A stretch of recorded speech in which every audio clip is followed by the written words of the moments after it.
air. Air testing continues after an explosion last week set a fire that burned for days at a chemical plant.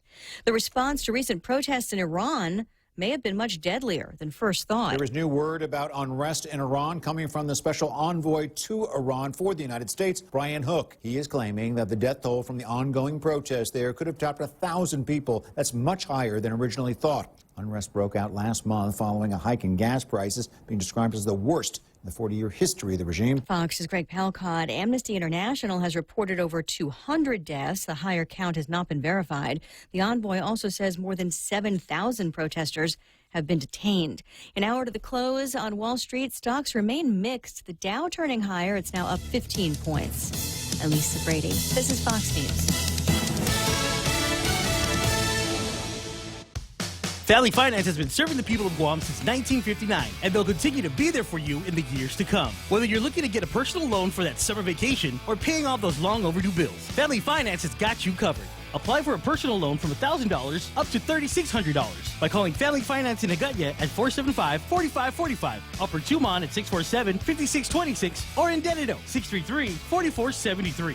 Family Finance, serving the people of Guam since 1959. Attention federal employees and annuitants. Enjoy free health screenings and learn more about Take Care's 2020 health plan offerings during open season at the Micronesia Mall every Saturday through December 9th from 10 a.m. to 4 p.m. Join us for raffle prizes and a variety of health fair activities, including massage demos, health screenings, on-site gym partners, Medicare info, health risk assessments, and much, much more. We hope to see you there. To learn more, visit TakeCareAsia.com. Take Care, the first reaccredited health plan in the region.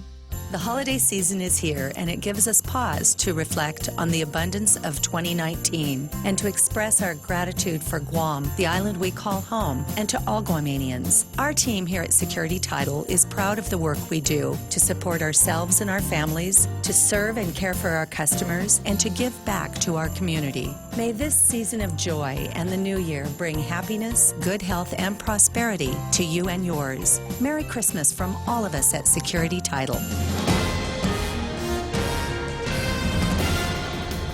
Good morning. It's 6:06. I'm Mana Silva Tyron with some of your top stories from the Guam Daily Post.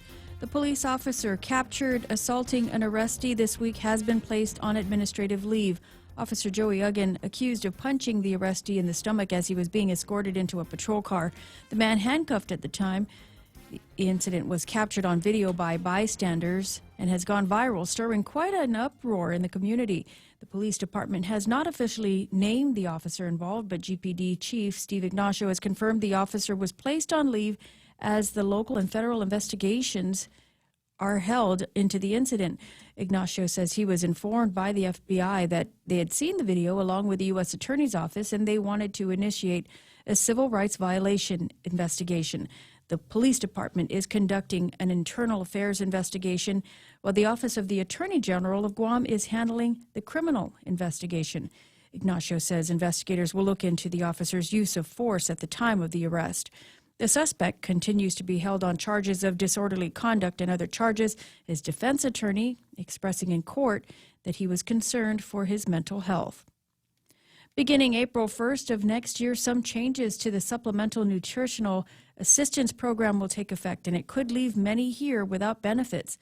Almost 700,000 nationwide able-bodied individuals may just lose food stamp benefits altogether, according to the U.S. Department of Agriculture, which funds the program. On Guam, roughly 2,000 households could be affected. The USDA stated at the direction of the President, Donald Trump, the final rule on the food stamp eligibility change is aimed to move more able-bodied recipients of the program towards self-sufficiency and into employment. The USDA said after having received food stamp benefits for 3 months in a 3-year period, SNAP assistance would be over unless people who want to stay in the program are working or participating in work training for at least 20 hours a week. Previously, the government of Guam had been able to seek a waiver on the work requirement, so many people could keep their food stamp benefit. The USDA's final rule requires employment for able-bodied adults between the ages of 18 and 49 without dependents if they want to stay on the food stamps. The rule change exempts children and their parents, those over 50 years old, including the elderly with a disability, and pregnant women.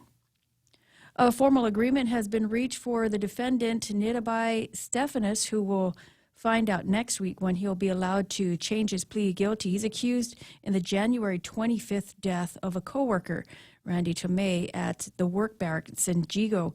Stephanus is charged with murder as a first-degree felony, aggravated assault as a second-degree felony, and aggravated assault as a third-degree felony. Each charge carries a special allegation of possession and use of a deadly weapon in the commission of a felony.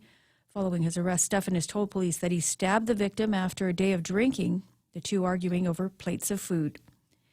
And the trial of former Guam police officer Mark Torrey Jr. could get underway later this month. This is the second trial for Torrey since the Supreme Court of Guam overturned his conviction on negligent homicide charges earlier this year. Torrey made his first court appearance in this latest round yesterday. He's accused of the 2015 deadly shooting of a fellow police officer, Sergeant Bert Piolo. Both parties will now file their witness list with the court by December 12th. Torrey has asserted his right to a speedy trial, so a tentative jury selection date has been set for the 27th. We'll have more news right after this. The holidays are here and the shopping frenzy begins. Protect yourself with these safe shopping tips. Consider shopping only with retailers you trust, or do some research on other retailers you aren't familiar with before proceeding. Don't save your credit card information on retail websites, and never make payments when using public Wi-Fi. Switch to cellular data or wait until you get to a secure network to make your purchases. These safe holiday banking tips are brought to you by Bank of Guam, the People's Bank, member FDIC. Mescla Chamorro Fusion Bistro brings you island hospitality with a true taste of modern Chamorro cuisine. A bistro look that feels like home. Their menu features local and traditional flavors with a twist. From their famous Calaguan Hapa to fresh ahi poke salad and their award-winning barbecue ribs. Mescla takes your favorite local dishes and serves them with extra flair that you'll only find at Mescla Chamorro Fusion Bistro. Stop by their newest location in the Grand Plaza Hotel in Tumon. For reservations, call 969-2652. Mescla, a true taste of Guam. Parties in a long-standing case on gambling machine licenses met yesterday to argue over how the Superior Court of Guam should decide on the case. The Office of the Attorney General asking the court to invalidate regulations on gambling devices and nullify the licenses issued by the Department of Revenue and Taxation.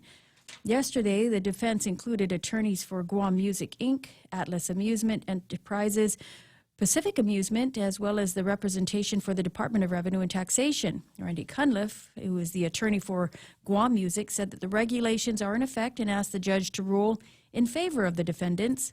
The AG's office contends about 1,200 gaming devices were illegally licensed in 2008 and ordered Reventax to revoke the licenses, which took place after a court order. Guam Music then filed a lawsuit against Reventax to get the licenses reissued. The parties agreed to dismiss the case in 2012. The AG believed at the time that the gambling devices would remain unlicensed, but DRT issued gaming machine licenses, prompting this current case. The judge has taken the matter under advisement. After the Superior Court decides on this matter, another Supreme Court ruling will ultimately decide the validity of the gaming device regulations, according to Guam Post files. A 68-year-old man charged with sexually assaulting a 9-year-old girl has been acquitted. Nekanor Ladato left the court smiling yesterday after several criminal sexual conduct charges had been dropped. The prosecution and defense delivered their closing arguments, and jurors only took a few hours to reach their verdict. Ladato's attorney said his client believes justice was served. Ladato faced charges of first-degree criminal sexual conduct and other sexual assault charges. He was accused of assaulting a 9-year-old girl who was the daughter of a woman he was seeing at the time.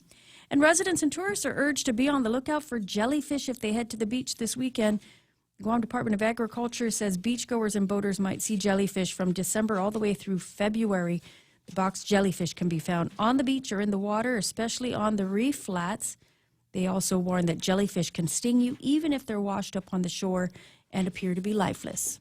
And those are some of your top stories from the Guam Daily Post. Here now is Ray with your weather. It's the most important part of my job, telling you whether or not there's going to be grill marks on what could be, for some people, a 3-day weekend. Partly sunny today with isolated showers. Winds from the east, 15 to 20 miles an hour, decreasing 10 to 20 miles an hour this weekend. Expected highs today about 88 degrees, and overnight lows should be about 77 degrees. Sunset tonight at 5:52. You know where you need to be. Tell the others. Sunrise this morning and tomorrow morning at about 6:30 or so. And it says in big, bold letters, today that there is going to be grill marks this weekend. Don't think we're going to get any grill marks this morning. We got that surge coming through here. Yeah, we've got a nice little trade wind disturbance, pretty vigorous one. We'll check it out on satellite here in a moment. It's cruising on through in the overnight hours, but as the sun comes up, most of these clouds will probably dry on up, and then things will shape up to be really, really nice. Nice. Officially speaking, as you mentioned, we're looking at partly sunny skies and a nice breeze, and a pretty warm day out there. It should be a good day to get out there and do stuff. Looking at satellite here, we can see a bit of a big, let's scoot us over a little bit.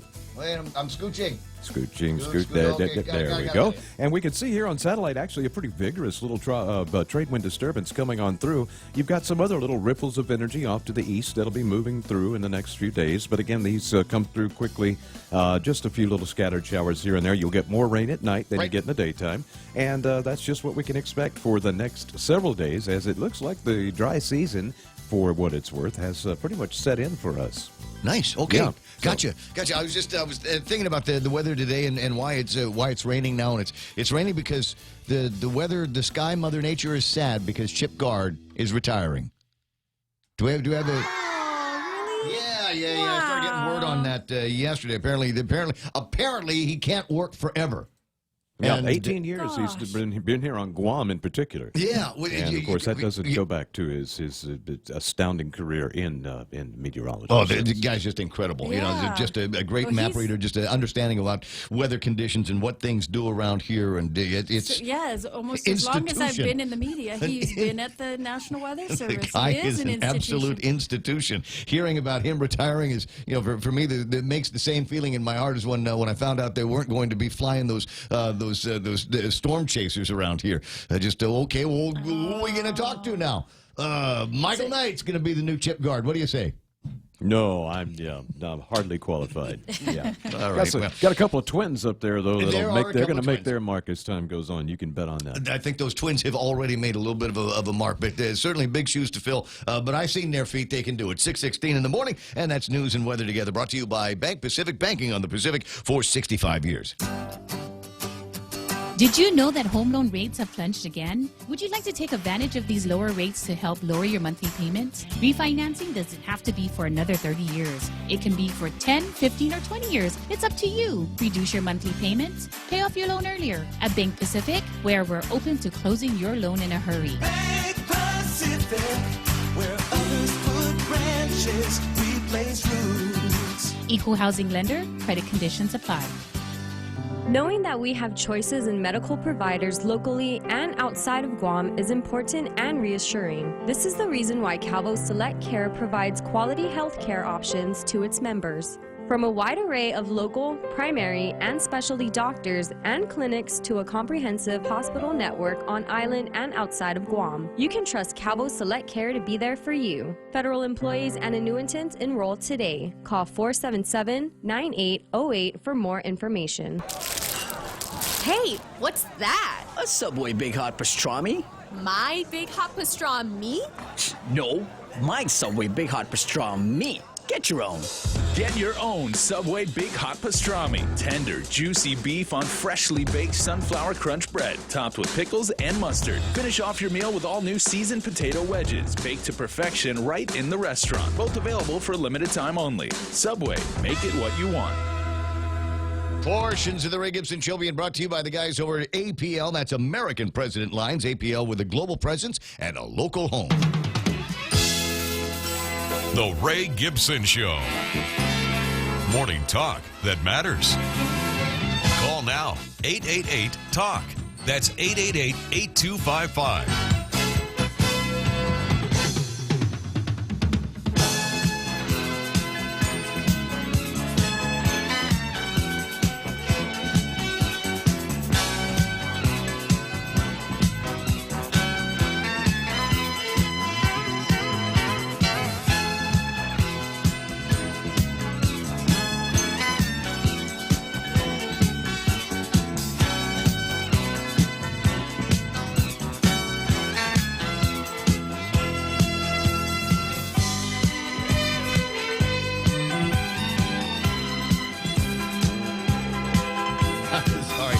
just going over a pile of what I consider to be very amusing tidbits of information and entertainment that we can provide to you here this morning. Thank you so much for finding the Ray Gibson Show once again. It is my program here on 93.3 The Point, and I'm joined by a couple of broadcast professionals, and one of them I actually have to say that about because she's my baby sister, Mona Silva. Did you just call me a professional? I did. Broadcast professional, journalist, former senator in the legislature, and deputy administrator of the Guam Economic Development Authority, working with Jay Rojas. And by the way, happy birthday, Jay Rojas. Happy birthday, David Silva. Happy birthday to a guy I refer to as my big little brother. He's 8 years or so younger than I am, but he's always been a husky boy. Yeah.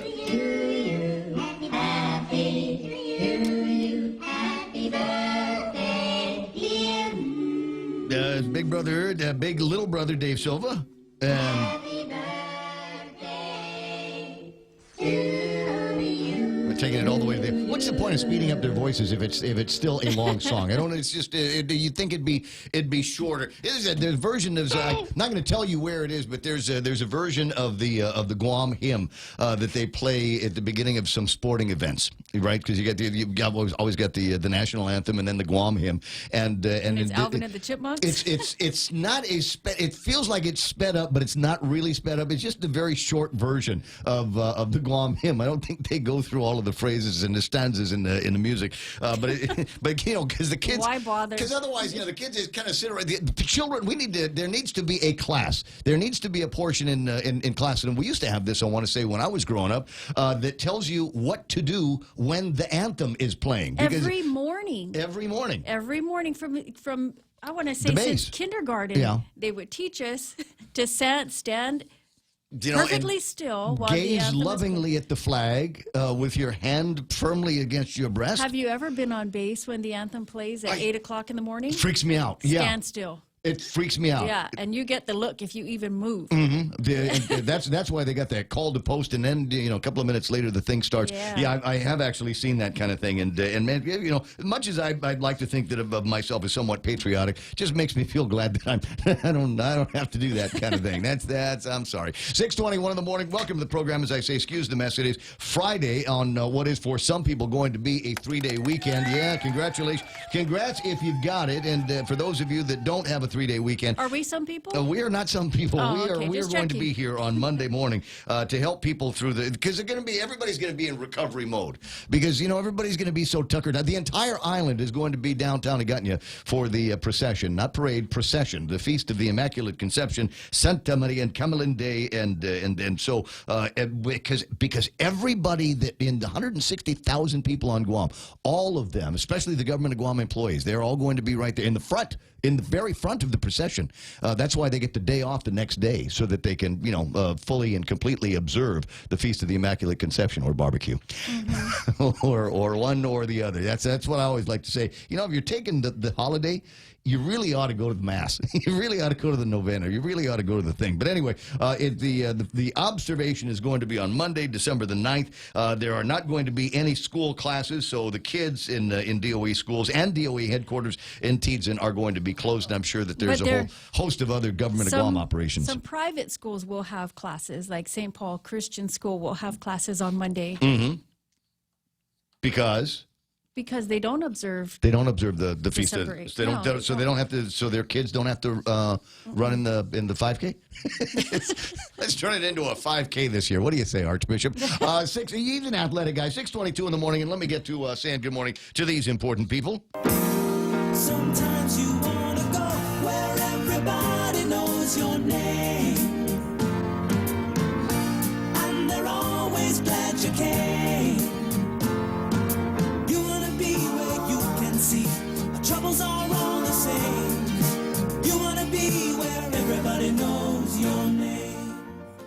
There we go. And the top 10 this morning, led by Ismael Velez. He's out there. Mary Lou Persimmon. Wow. Congratulations. Number 2, highest rank for you since you started watching the program on a regular. That's nice. There's Sherry Iriarte, James Howard, Zan Ray, and James Howard, incidentally. Thank you very much. James Howard is alerting me to the fact that today is, I didn't realize it was a holiday. I mean, some people are celebrating the Feast of the Immaculate Conception with the procession, etc. But apparently today is also Charlie's Angels Day. And for those of you of a certain age, i.e. my age, you'll remember fondly watching the television show, really not caring what the plot of the program was, what adventures they were going to be going on. It was all, for me, just all about Farrah Fawcett. But I didn't want to be one of those guys, always trying to be different. I didn't want to be one of the guys that was like, oh, Farrah Fawcett's so hot, Farrah Fawcett. So I'd say that I liked the other one. Right. The skinny one, the smart one. Yeah, I would say I only watched That's it Sabrina. for her. Sabrina? Yeah, I was much more of a Jacqueline Smith guy. Well, yeah. But, I mean, that's what you told everybody. But in reality, you were really watching for Farrah Fawcett, right? Well, I had her poster on the wall. So. I'm sure you did. There's a punchline on that. So we used to play Charlie's Angels when we were little kids. So it was me, Teresa, and Lisa. We were the Angels, and David was Bosley. There's a happy memory. But thanks, James Howard, for bringing that back to the fore here. As far as, and I even checked because I wanted to know if there was such a thing. Because, here we are obsessed with pop culture and things like that. I was thinking maybe there is actually such a thing as Charlie's Angels Day. But James, according to the recent Google search that I did, no such thing exists. We can make it exist if you want to. We can make it a Guam thing.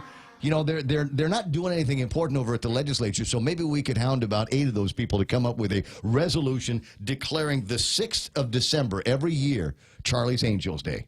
And you know what? I think there's enough of them that might be desperate for votes to get reelected that they might actually take that up for serious consideration. But thanks, it's nice to see you. John Ray is on. John Regis is there. Ken Leon Guerrero and his comments this morning and when he started typing was the decolonization circus is back in town. I suppose we'll get more on that from him in just a little bit. JB St. Nicholas is online. Yoichi Rungil from Palau. Ungil Tutao and Ali, my brother, is online, and so is Nick Perlowski. Nick, I was thinking about it. There's so much going on here this week.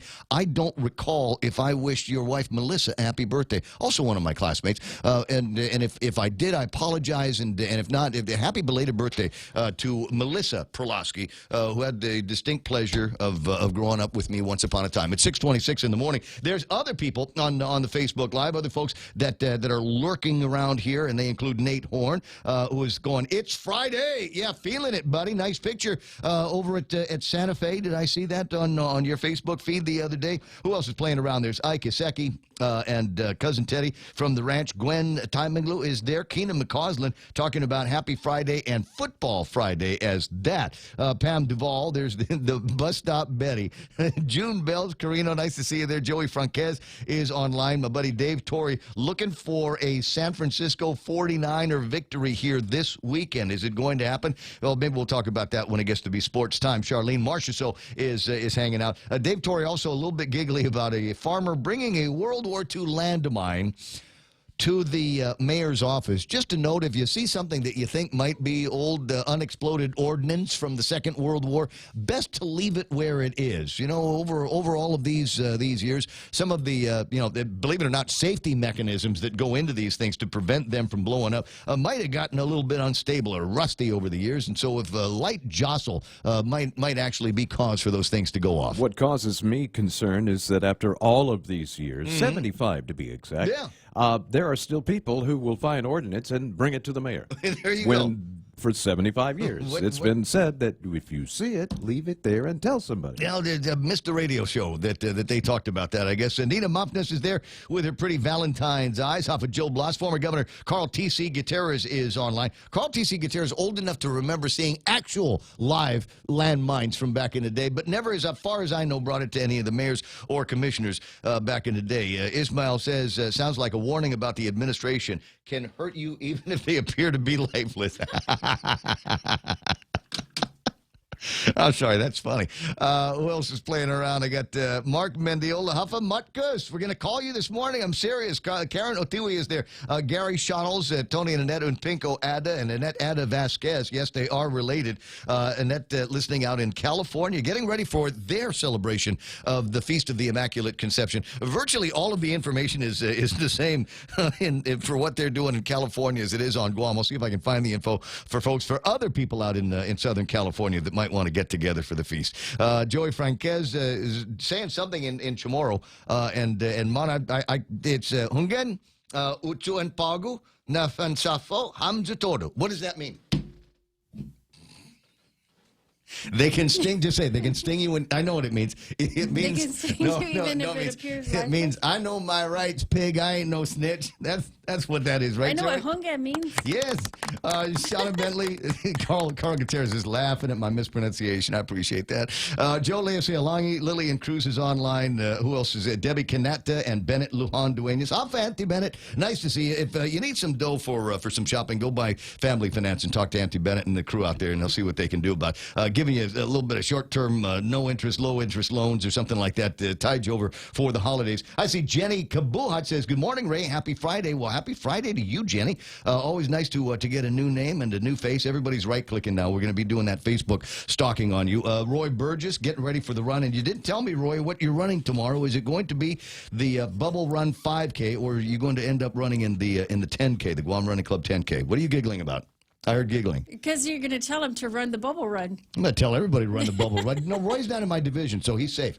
Oh, man, there's wind. There's a headwind, just to let you know. It depends on which way you do it, and if you slice it right, you cut in behind somebody, and actually, you actually start drafting off of them. Debbie Kanata says, good morning, Governor Carl T.C. Gutierrez. Well, that's nice. Got a little inside chat going on. Joey and Pinko is there. Marla Carbolito is online. Al Batista, Josephine Blas, Eunice Mendiola.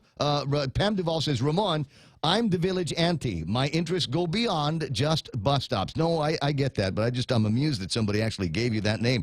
The other crazy white lady in Jigo, Lady D, is online. I'm kidding. Joyce Tyron and plenty more hanging out here. 6:30 in the morning already. So much to talk about. There's so much to talk about. And just the note here, welcome to Friday. For those of you that are new to the program, maybe a couple of things that you need to understand about my peculiar vocabulary. When I refer to grill marks, I'm not necessarily referring to barbecuing. Although that's all right too. When I talk about grill marks, what I mean is the sensation that I get when I'm laying on the beach and there's virtually no clouds out in the sky, and I can feel the sun literally burning my skin at that time, turning me to a deeper shade of soul, if you will. That's what I refer to as grill marks. You can still go out and do a barbecue or grill some food and get grill marks that way if you want to. And the other thing is it's Friday. And as we move into the weekend, and as I said, for some people, it's going to be a blessed 3-day weekend. There's absolutely nothing worth getting a frowny face for. So that's the rule on Fridays. It doesn't matter what the story is. Doesn't matter how ticked off you are at the administration, the legislature, ladies over at the court letting drug dealers out. You're still not allowed to have a frowny face here, and we tend to concentrate on things that make you feel better about living on Guam. Anyway, so we'll talk about some of those things. Now this one will give you. I will tell you a story here that will give you a frowny face. I had the opportunity. Was it this week that I talked to Doug Domenech from the Department of Interior? It was, right? And he's probably still in town. He's probably still listening. And in the conversation, I referred to a letter that a bunch of Congress people had written to the Department of Interior, asking about certain protocols to be done as they renew and reinvigorate the Compacts of Free Association, up to and including, let's talk about correctly recompensing the territories for the expenses that we incur hosting essentially the guests of the federal government of the United States of America. And I thought we're all kind of working on the same page, us and the Hawaiians, and we're all pulling on the same rope, going back to them and saying, hey, we don't have a problem with these people being here and contributing to our community one way or the other. But golly, it would sure be nice if we could pay for all of that impact better than what we've been getting in the past. And so I'm feeling all hunky-dory about this until I read an article that I will read to you on the other side of headlines. By essentially the same people that got Mike Sinicolas to sign off on that last letter. Anyway, 6:33 in the morning, and time for our first look at headlines from the Guam Daily Post. With news from the Guam Daily Post, here's Mana Silva Tyron. A Guam police officer seen allegedly assaulting an arrestee this week has been placed on administrative leave, and several investigations have been launched into that incident. The officer captured on video slugging the arrestee in the stomach while he was cuffed. The FBI and the U.S. Attorney now initiating a civil rights violation investigation. The police department conducting an internal affairs investigation, while the local AG is handling the criminal investigation. Beginning April 1st of 2020, some changes to the Supplemental Nutritional Assistance Program will take effect. The change will require able-bodied recipients to get jobs or start training programs. This new policy hopes to make people more self-sufficient. It could affect 2,000 homes on Guam. And Mark Torrey Jr. could have his second trial start days after Christmas. Torrey is accused in the 2015 deadly shooting of fellow officer Sergeant Bert Piolo. Both parties will now file their witness list with the court by December 12th. And those are some of your top stories from the Guam Daily Post. For more on these stories, pick up a copy of the Daily Post or log on to their website at postguam.com. No, you missed a story. What's that? Julie Kitachai writing this morning, half a day, and happy 16th anniversary for me and my husband, Jeffrey Kitachai. Oh, happy anniversary. Yeah, I'm sorry that should have been the lead story, but thank you for sharing it with us on the Facebook Live. It's 6:34, and that's iConnect time. I was expecting the chirp. He's too quick. He was fast. All right. Well, now that we've played it, we might as well get this out of the way. If you're enjoying the program, and I hope you are, since I haven't screwed anything up yet, have we? And now that I'm not so far. But if you're enjoying the program, hit the share button on whatever it is that you're watching on. And tell the world, this is where you get things started on a No Frowny Face Friday. I was going to say it's iConnect time. Swing by the nearest iConnect and learn how they can save you all kinds of money on push-to-talk mobile and internet plans. Are you ready for some football? The Ray Gibson Show has got your fix every day with the Points NFL Pick'em contest. Get the latest updates as we check out the past week's performance and break down the upcoming action. Get your game on by calling the hotline at 888-TALK or sound off on Facebook Live at thepoint.gu. League members get a chance to win some awesome weekly prizes with a shot for your choice of a new GTA phone. The NFL Pick'em contest is brought to you by Current Guam with special thanks to GTA.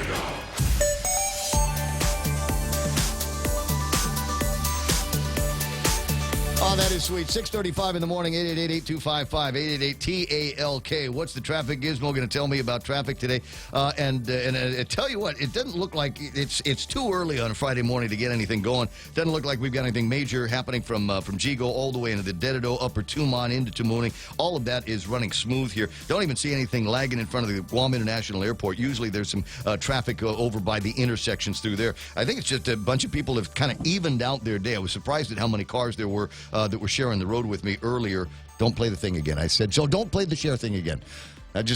We're sharing the road here today is the point that I was trying to make here. But traffic all the way down to Big Navy and Sumai is running clear this morning, 6:36. If you see something, let me know about it, 888-8255, or take pictures of it like everybody did of the accident up in Jigo yesterday, 988-5874.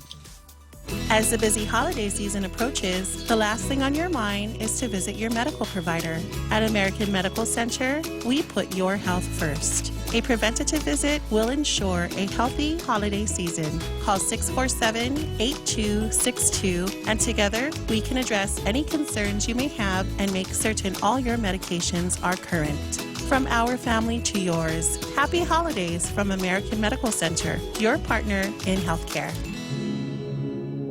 Rediscover talk radio here. It's the Ray Gibson Show. Call now, 888-TALK. That's 888-8255.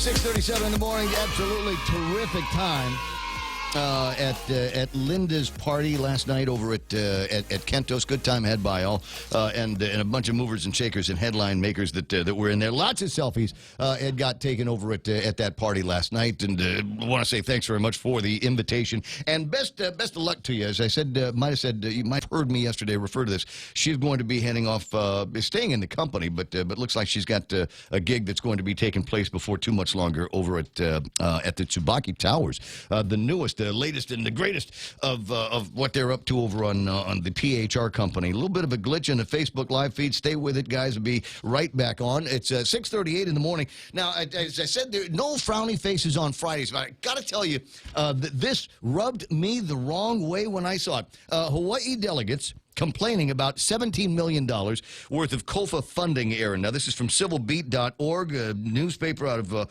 Honolulu. The 4 members of Congress say the state was significantly undercompensated to help Micronesians. So here's the rest of the story. U.S. Senators Brian Schatz and Mazie Hirono and Representatives Tulsi Gabbard and Ed Case are seeking answers to what they describe as a federal government funding error that negatively impacted Hawaii. In a press release Wednesday, the 4 Democrats said they're asking the Census Bureau and the Department of Interior about population counts in 2013 and 2018 of Compacts of Free Association citizens living in Hawaii. The undercounts, they say, resulted in an underpayment of $17 million in federal funds to the states over the several years. The delegates want the state to be paid the lost funds. And we would make the same complaint. I mean, I think we constantly do make the same complaint. This aid is essential to support services for COFA citizens, including health care benefits, education programs, transportation services, law enforcement, public safety services in the affected jurisdictions. The misallocation of funding has certainly caused lasting disruptions for the affected jurisdictions.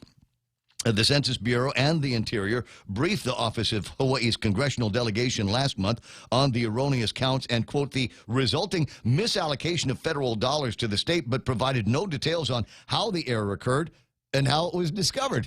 Let's hear it for transparency. Somebody looked at the numbers and they came up wonky, and that's all we're going to tell you.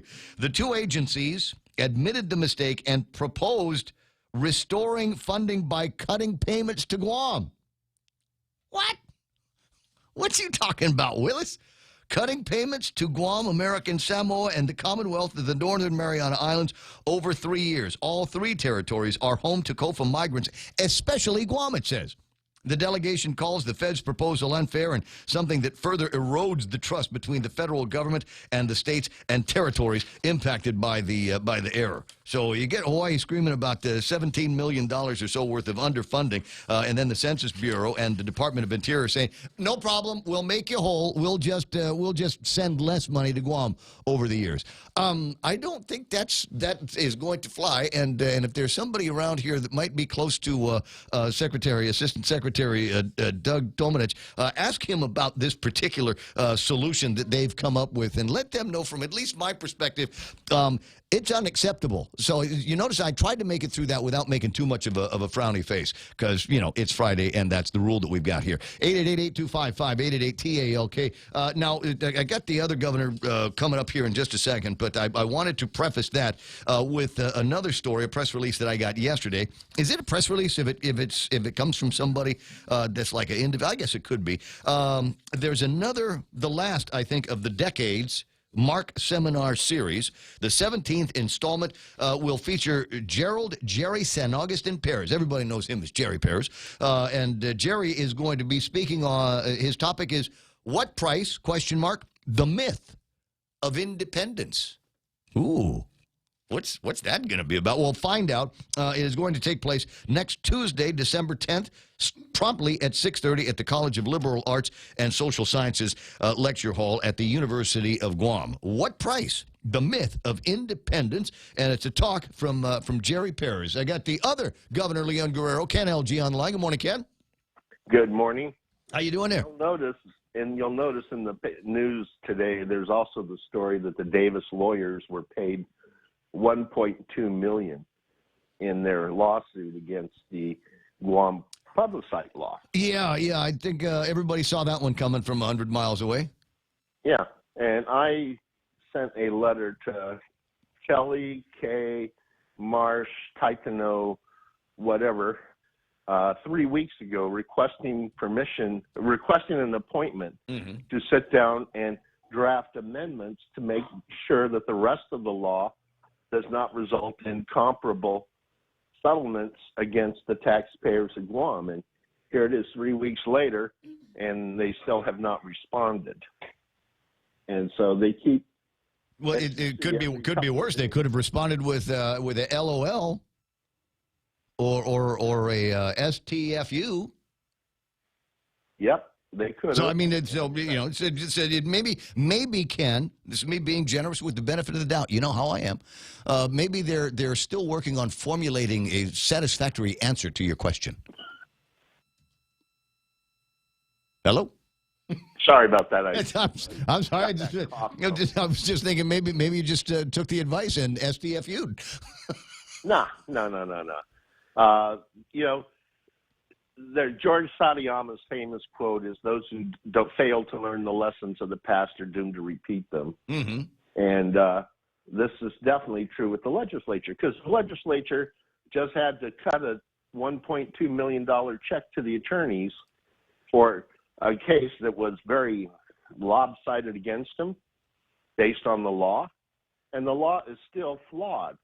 And I've been trying to work with the legislature to change the law so that the taxpayers won't be at risk, but they refuse to change it. This is the same thing that happened in Simon Sanchez. I tried to get the senators to add 2 clauses to the Simon Sanchez bill. One, put a cap on it. And number 2, 3 things. Require the government of Guam be named on the bonding, the performance bond. Okay. And 3, that the work must be only companies that have 5 years experience constructing large multi-purpose buildings with verifiable track records be allowed to bid. And instead, we got a mixed martial arts firm that was in existence for 18 months. This is very similar here, because every day, every couple of days, we're seeing op-ed pieces and letters and columns, in the newspapers, champion decolonization. And I mean, they're even coming after me on the status quo issue. Right. Mike Bavacqua's got a thing in today's newspaper as well. I haven't had a chance to read it. Sometimes I read it and get engaged, and sometimes I read it and then just kind of roll my eyes. In today's PDN, the opinion section, don't be fooled by hybrid decolonization options. Yeah, it's a fluff piece. It's the same thing over and over again, that the only true future of Guam is independence. And anybody who says otherwise should be tarred and feathered. Mm-hmm. They're being uncompassionate and hateful or whatever. And then you have Jerry Perez's talk coming up. That'll be interesting. I think it will be it'll be very interesting. Next Tuesday, 6:30, College of Liberal Arts and Sciences lecture hall, the class lecture hall at the University of Guam. What price? The myth of independence. And here's one of our big thinkers, one of our serial entrepreneurs, one of our, just for lack of a better word, one of our pillars in this community that might be looking at independence, saying, "What? Are you kidding?" Yeah. I mean, I looked at the material that was posted after the big Come to Jesus party down there at Desatani, and all the material on economics was the stuff that Joe Bradley did back in 28 or 29. Mm-hmm. Things have changed. It's a different world out there now. And businesses that existed in 28 and 29 don't exist anymore. And this whole concept that Guam could be independent is based on some real wild-ass guesses. Like, number one, we're going to charge Anderson and Naval Station $10 billion a year for land they own. Yeah, ask Cuba how that's worked out for them. They have a lease with Guantanamo in perpetuity for, I think it's $4,169, something like that. And Castro's been trying to get that base back for 60 years, and he hasn't had much luck there. Wants to turn it into a resort, I think. Yeah. And, they keep... I thought Obama had turned it into something like a resort. But anyway, go on. Yeah. And then, other people talking about the benefits of independence keep pointing out Guam's strategic location. And when we're independent, companies all around the world are going to come to Guam and set up operations here because we're close to China. Well, they haven't come here yet, and we're under the U.S. law. Just imagine them coming here and having to price their products in Guam dollars. Oh well, we can work on something like that. Like I said, we've already got the mock-up for the Guam dollar. It's got a picture of Lulian Guerrero with the Burger King hat, the Burger King crown on it. So we're already we've already put a check mark on that project. We're already there. The only other thing that we have to do is raise our own army, and I'd like to say we did forget about our own kind of army. I'd say we'd go with an actual space force here. Well, there's a story that I found. I don't know how people are going to react to my reaction on this, but I saw another one. From Vice.com, and this has made its rounds on Facebook and the social media. The climate crisis isn't just taking Pacific Islanders' homes; it's taking our identities. And penned by somebody that just the venom that it reeks of the United States and the military just kind of makes you roll your eyes. I'm not going to say makes you frowny face, but so I'll take that, post that up on the Facebooks. 6:49 in the morning, because that's the kind of I want to say misinformation that people have got to get around when they start talking about decolonization if you want to, or independence if you want to. This is one of the topics we're going to be talking about Sunday at Jeff's Pirates Cove between 2 and 5. Okay. We're going to be talking about key issues that affect the people of Guam, and we're going to point out where our elected politicians had opportunities to stand up for the people, but instead chose to go for politically well-connected insiders. Going to be an interesting election. Ken, I got to run. I'll talk to you pretty soon. Okay. All right. You have a fantastic 888-825-888-TALK is my telephone number. Yesterday, there was a oversight hearing, if you will, that the legislature conducted with the judiciary, and near as I can tell, everything worked out right. Although it seems to me that the reporting was all kind of on one of the topics. So I wanted to get with Sean Gumatau to find out if some of the other oversight details that they wanted to talk about came up in that oversight hearing. Morning, Shawnee. How you doing? Hey, good morning, Ray. Good morning, Mona, and good morning, Michael. Good morning. The phone rings in Telefofo. Everybody knows it's Michael Knight on the phone. There we go. Getting you ready, prepping you for a couple of minutes on the radio with Ray Gibson. Well, you knew this was coming, because I told you I was going to want some kind of a debrief on what was going on. I tried to send a few of the regular Facebook viewers to the YouTube page for the legislature to find out what kind of the demeanor was of members of the judicial team that were down there assembled for the oversight hearing. You know, were they leaning into the microphone? Were they being as polite and helpful as they possibly could be, or did they sit there with what I refer to as negative body language, looking at the legislature saying, "You're not the boss of us. What do you want?" We got work to do over at the legislature. I would tell you that we were very helpful, at least in the one that you talked about. Okay. For us, we were there. They had some questions in advance that they wanted us to answer, so we came, as best we can to answer their questions, and it was. What we thought would be, maybe a 60-minute, dialogue with the legislature turned into 2 hours and 35 minutes. Yay! No, so in 2 hours and 35 minutes, were they able to uncover anything? Were they able to answer any questions about, in particular, like I said, the media seems to be focused on just the sole topic of what was the outcome of the investigation on Marshall's present, past, and at the judiciary. What was the outcome of any investigation having to do with the allegations made in the Zotnya Mayer case? You know what? I guess maybe the big saying for that whole hearing is perceptions matter, but facts matter more. When we looked at what was happening and our effort to kind of get to the ground on the issues facing what was said in an open court, it was incumbent on us. And sometimes, people think that, they need to know what's happening every step of the way. But the branch was doing its part to look into those words from an FBI agent. Obviously, it was said by the administrator of the courts, the status of that investigation, on top of a lot of other things. So for us, it was a chance to be able to share that, even though we had shared it twice with the chair of our committee. And so we were hoping that would get back to the committee. Maybe somebody would so we did pass along that email. So the gist of it is there has been an investigation. It has concluded, the results of which cannot be released any earlier than anything else that comes out in open court on the Blas case. That's right, Ray. And like I've been sharing with you all here on the point for the last couple of weeks relative since this thing happened. As soon as we can get something, we can share. But obviously, with the federal investigation continuing, that does make it even a bit more challenging. And that hearing doesn't happen, or at least the trial doesn't begin until February 4th. There were a couple of other pretty interesting questions I was hoping that they'd gotten to, and that's why, like I said, the coverage seems to be on that one sole topic. Were they able to get to answering questions about the problems at the Department of Corrections? Seemingly, department shared DOC problems that are shared with the judiciary on access to database or completeness of databases prior to releasing prisoners from the Department of Corrections. There were a couple of cases, if you recall, where people were, quote, accidentally released from prison, and the kerfuffle seemed to have to do with human error as well as technical error, documentation error, and database errors. Yes, and we are going to be meeting with Frank Ishizaki today.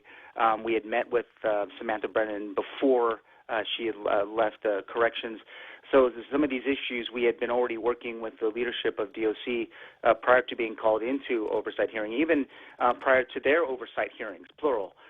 So we are going to share some details, some recommendations relative to how we can make that process better. A lot of it has to do with gaining of information. And I guess it can go right back down to what's the difference between getting information that we would get from a name recognition versus what GPD would get from a fingerprint information. And so these are two systems that are distinctly different. They share the same information, but it's how we get that to DOC as a group. And I think that's what we were sharing with them yesterday, talking about the process of how clerks and the judges, when they make a release order, how it goes through that process, how it's served on DOC.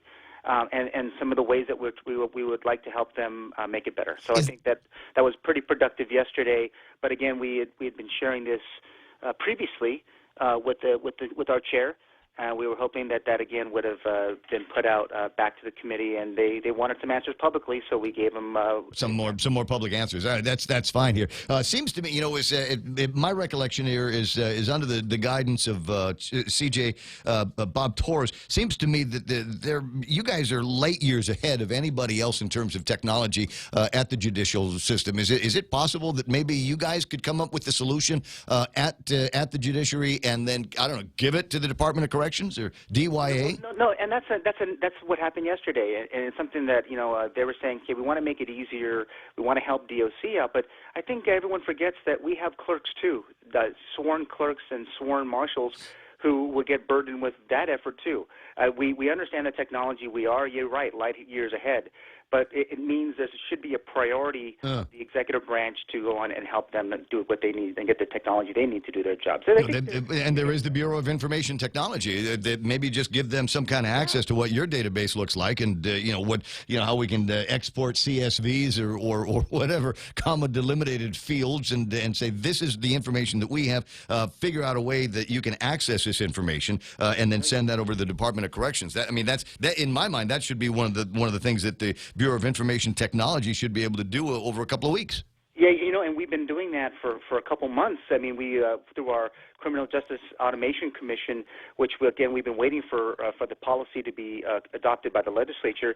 That's been going on, and the DOC bubbled up to the top as soon as their issues started to saying, how could we talk to everyone a little bit better? Yeah. So it's not like we've all been sitting back and saying, okay, let's wait for something to happen. We've been trying to lean forward and engage the corrections department and trying to help them. So it's not like it's not falling on deaf ears, Ray. I would tell you that, and I think everyone will agree that we want to give them as much help, but also we got to also rely on their expertise too. They're not they have work to do, and they have a mandate, so we can't overstep what we have to do as well. Right on. Dave Torrey asking, what does OTEC do at GovGuam to ensure integration of all systems at GovGuam agencies? This is going to be that's the predecessor. I mean, the BIT is the predecessor to the OTEC. So right. They're at the table with us, and they're trying to help them help GPD with their automation system, helping DOC, trying to integrate Department of Agriculture conservation officers. So it's not just one agency; it's many who are trying to get on this system to help do their jobs. 657. Last point that they were looking at was release conditions and reports, psych reports that needed to be available to the parole board before they started letting people out of jail. What was the upshot of that question, and how was that responded to, or did it come up? It did at the very end, Ray, and it just was very simply put was you got to give more resources to DOC's parole. I mean, and we made some recommendations for them in terms of assessments. Can it be done? Yes, but it has to be done where they see them the most, and that would be at DOC. And, you know, we talked about it being court-ordered, but that's only after the fact. That doesn't talk about the entire time that they're incarcerated. And again, the point that needs to be made here, at least the point that I'm getting from this conversation with you, this debrief is you basically gave them answers again to questions that they had already asked again. Yeah, absolutely, Ray. And I think that's something that this community should know is that your court's here to serve and to help protect, but it also seemed like we were getting victimized by our success. But it was something that we want to make sure that we're doing and being out there in front and sharing the information as best we can. Shawnee, it's always fun talking with you. Hope you have a great weekend. The kids got 3 days off? They sure do. That means Dad has to work on at least one of them to get them to procession. Take them to the procession. That's it. Tell them it's a race, and whoever gets back to the cathedral first wins. I tried that, all right. That didn't work. See you soon, man. Thanks, Ray. Shoot. It's what are we? KUSG again. Is it 7 o'clock already? The first hour of the No Frowning Face Friday program already on and underway. If you missed it, you missed a great conversation with Ken Leon Guerrero, bits and pieces with Sean LG and a couple of other bits about things that are going to be happening in this town over the weekend, and certainly something that you need to look forward to on Tuesday. More on that a little bit later on. In the meantime, 7 o'clock, KUSG Hagutnia 93.3.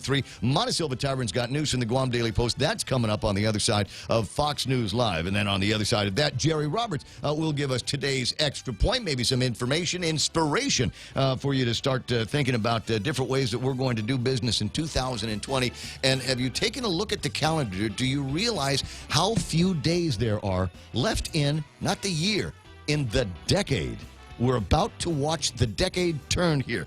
There's something to get excited about, isn't it? I know what you're thinking. What do you mean? What do you mean it's going to be 2020 here in a couple of weeks? It's still writing 2012 on my checks. Stand by now for the news from the Fox News Center. This is The Point.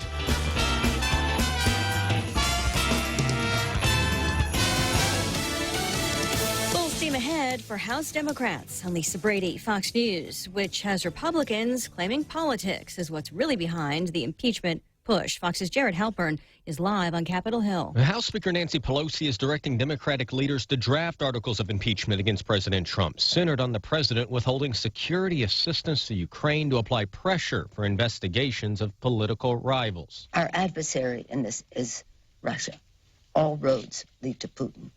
Understand that. Republicans say the speaker is not responding to facts. It's not a day that history will be proud of. It's not a day I hope America ever repeats. House Republican leader Kevin McCarthy, the House Judiciary Committee is scheduled to meet early next week to receive an Intelligence Committee report detailing conclusions of the impeachment inquiry. Lisa. Thanks, Jared. Well, President Trump again calling the probe a hoax when asked by a reporter today if he's concerned about his legacy. Former New York City mayor and new presidential candidate Michael Bloomberg holding a town hall event on gun violence. For me, leadership isn't about shaking your fist at the world or putting ideas up on a website. It's about bringing people together to solve problems and get results. And that's what I want to do as president. Bloomberg says he would declare gun violence a national public health emergency, close loopholes in gun laws, and require a permit and background check before a gun is purchased. He's meeting with families and survivors of mass shootings, and he's speaking in Aurora, Colorado, where 12 people were shot and killed, dozens injured in a movie theater 7 years ago. Stocks finished higher, the Dow up about 29 points at the closing bell after being down for much of the day. The world's on the verge of a new biggest IPO. Saudi Arabia's state-owned oil company Aramco setting a share price that would value the company at $1.7 trillion. America's listening. Fox News. Half a day. This is Melanie Mendiola. And this is Ricky Hernandez. We're with the Guam Economic Development Authority. And we're both alumni of the University of Guam. We're calling on our fellow alumni to make an investment in Guam's future by contributing to the G is for Giving campaign. With your donation, you are giving more students the opportunity to graduate, making Guam a better place. To make a tax-deductible donation, log on to give.uog.edu before December 31st or call 735-2957 for more information. Viva UOG! Howdy, folks. I'll never forget that fateful day. I was having a lovely ride with my KFC biscuits when, boom! An easily avoidable accident resulted in a collision of flavors that became my most delicious creation yet. New KFC Cinnabon Dessert Biscuits. Get it with every 12-piece meal. KFC, it's finger-licking good. The search for a motive continues at Pearl Harbor, where a U.S. sailor opened fire yesterday, killing 2 civilians, wounding a third, before killing himself. The shooter was named G. Romero. He was a 22-year-old petty officer on board the USS Columbia, which was docked at Pearl Harbor. That's according to a U.S. Navy incident report obtained by our Fox News colleague Lucas Tomlinson at the Pentagon. Fox's Jonathan Hunt. The report also says the shooter opened fire with his service rifle on shipyard personnel, then used his service pistol on himself. Navy officials say they do not know yet if it was a targeted shooting or a random act. A major roundup of gang leaders announced by federal prosecutors in Massachusetts. Dozens of members of the Latin Kings gang from the Boston area and the eastern U.S. face drug, gun, and racketeering charges. A number of search warrants are also being executed. The arrests are the result of a 5-year investigation. U.S. Attorney Andrew Lelling says so far they've seized weapons and other assets, including an MP5 submachine gun, an AR-15, and a MAC-10. 6 cars, 6 motorcycles, 3 jet skis, and an ATV. Drugs and cash were also found. Arrests of Latin Kings leaders were also carried out in Connecticut, Rhode Island, and New Jersey. Gernal Scott, Fox News. Protests over pension reform turned violent in France. It comes as the country has ground to a halt in one of the biggest strikes France has seen for decades. French rail workers, air traffic controllers, teachers, firemen, policemen, and other public sector staff staged walkouts and took to the streets, angry at proposed changes to the generous pension system. 70% of schools are closed, 90% of high-speed trains cancelled. Fox's Benjamin Hall. Those protests also shutting down the Eiffel Tower. I'm Lisa Brady. This is Fox News. Make wish lists come true this holiday season with Coast 360. For a limited time, get 1% off your personal loan rate when you apply by December 31st, 2019. Loans up to $50,000 with flexible terms and no application fees. Apply online or at any member center. Terms and conditions apply. See print ad or Coast360FCU.com for details. May your holidays be merry and bright with Coast 360 Federal Credit Union. Together, we thrive. Here at APL, our core values give the company its heart and soul. Whether it's connecting your business with our global network through our newly enhanced service or investing our efforts into giving back to the community, APL is committed to serving you. We humbly honor the opportunity to find innovative solutions for you and your business. To learn more about our enhanced service, call 588-4651 or visit www.apl.com/Guam for more details.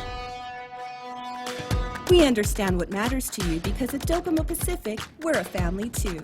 With the Now Family program, mom, dad, and kids stay connected on the latest devices the whole family can enjoy.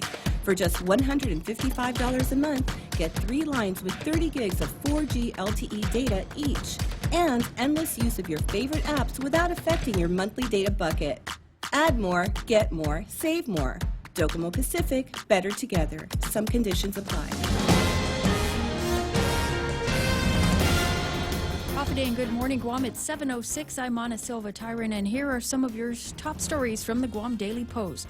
The judiciary of Guam has been in talks with federal investigators regarding the allegations made against their own in the District Court of Guam's case against Jotnya Mayor Jesse Mendiola Blas. During an oversight hearing yesterday before the Justice Committee, senators asked for the status of the investigation, which stemmed from the arrest of Jotnya Mayor Blas, which indicate court-martials may have been involved in criminal activity. Administrator of the courts, John Lazama, said that they've met with the FBI, but have not been advised or informed of any specific investigation regarding any allegation against any of the current marshals or any active employee of the judiciary. The FBI had provided testimony in Mayor Blas's case that implicated unnamed court marshals as former marshals of being involved in the mayor's alleged dealings.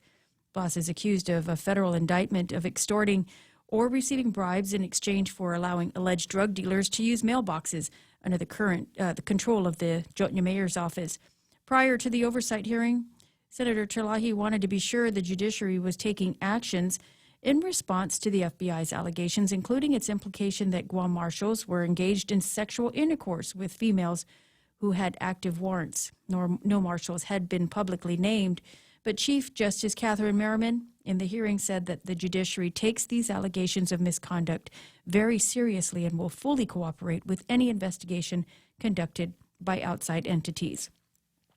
A Guam police officer is on administrative leave, and several federal and local investigations are underway after the man allegedly assaulted an arrestee while he was being placed in a patrol car. The police officer accused of punching the arrestee in the stomach as he was being escorted. The incident captured on video by bystanders and went viral on social media. The police department has not officially named the officer involved, but GPD Chief Steve Ignacio has confirmed the officer has been placed on leave as the local and federal investigations are underway. Ignacio says that he was informed by the FBI that they had seen the video along with the U.S. Attorney's Office, and they will now initiate a civil rights investigation. The police department is also conducting an internal affairs investigation, while the Office of the Attorney General is conducting the criminal investigation. The suspect, meanwhile, continues to be held on charges of disorderly conduct and other charges. His defense attorney has expressed in court that he is concerned for the mental health of his client. If you're a beneficiary of the Supplemental Nutrition Assistance Program, some changes could affect your eligibility, and those changes will take effect this coming April. The USDA says the changes are to get people to be more self-sufficient, and those able-bodied individuals receiving food stamps will have to get a job or participate in work training for at least 20 hours per week. Previously, the government of Guam was successful in seeking a waiver so that individuals may keep their food stamp benefits. The rule change exempts children and their parents, those over 50 years old, including the elderly and those with a disability or pregnant women. Former Guam police officer Mark Torrey Jr. could go to trial this month. This is his second trial since the Supreme Court of Guam overturned his conviction of negligent homicide earlier this year. Torrey made his first court appearance yesterday at the Superior Court. He's accused of the 2015 deadly shooting of fellow officer Sergeant Bert Piolo. Torrey has asserted his right to a speedy trial. Both sides will now submit their witness list by next week. His trial could start on the 27th of December. He faces charges of negligent homicide and aggravated assault. He has pleaded not guilty to those charges. We'll have more news after this. Family Finance has been serving the people of Guam since 1959, and they'll continue to be there for you in the years to come. Whether you're looking to get a personal loan for that summer vacation or paying off those long overdue bills, Family Finance has got you covered. Apply for a personal loan from $1,000 up to $3,600 by calling Family Finance in Agutya at 475-4545, Upper Tumon at 647-5626, or in Dededo, 633-4473. Family Finance, serving the people of Guam since 1959. Mezcla Chamorro Fusion Bistro brings you island hospitality with a true taste of modern Chamorro cuisine. A bistro look that feels like home. Their menu features local and traditional flavors with a twist. From their famous Calaguan Hapa to fresh ahi poke salad and their award-winning barbecue ribs. Mezcla takes your favorite local dishes and serves them with extra flair that you'll only find at Mezcla Chamorro Fusion Bistro. Stop by their newest location in the Grand Plaza Hotel in Tumon. For reservations, call 969-2652. Mezcla, a true taste of Guam. Parties in a long-standing case on the gambling machine licenses met yesterday at the Superior Court to argue on how the Superior Court judge should decide in the case. The Office of the AG is asking the court to invalidate regulations on gambling devices and nullify the leases that had been issued by the Department of Revenue and Taxation. The defense attorneys include those for the Guam Music Inc., Atlas Amusement Enterprises, Pacific Amusement, as well as representation for the Department of Rev and Tax. The AG's office contends about 1,200 gaming devices were illegally licensed in 2008 and ordered Rev and Tax to revoke the licenses, which took place after the court order. Guam Music has filed a lawsuit against Rev and Tax to get the licenses reissued, and the parties agreed to dismiss the case in 2012. The AG believed at the time that the gaming devices would remain unlicensed, but DRT issued gaming machine licenses, prompting this current case. The judge has taken the matter under advisement. And a 41-year-old man indicted on charges of sexually assaulting an underage girl known to him asked the court to modify his release conditions so he could get a job. Glyph Wan is charged with 5 counts of first-degree criminal sexual conduct. He remains under house arrest, but he's asking the court to be allowed to work while he's on pretrial release. The prosecution was given until next week, December 19th, to respond to his request. Juan was arrested in June. According to court documents, he walked into a 15-year-old girl's bedroom, locked the door before he sexually assaulted her, and told her to forget anything happened. The girl said that she was able to flee and call 911 because she was scared.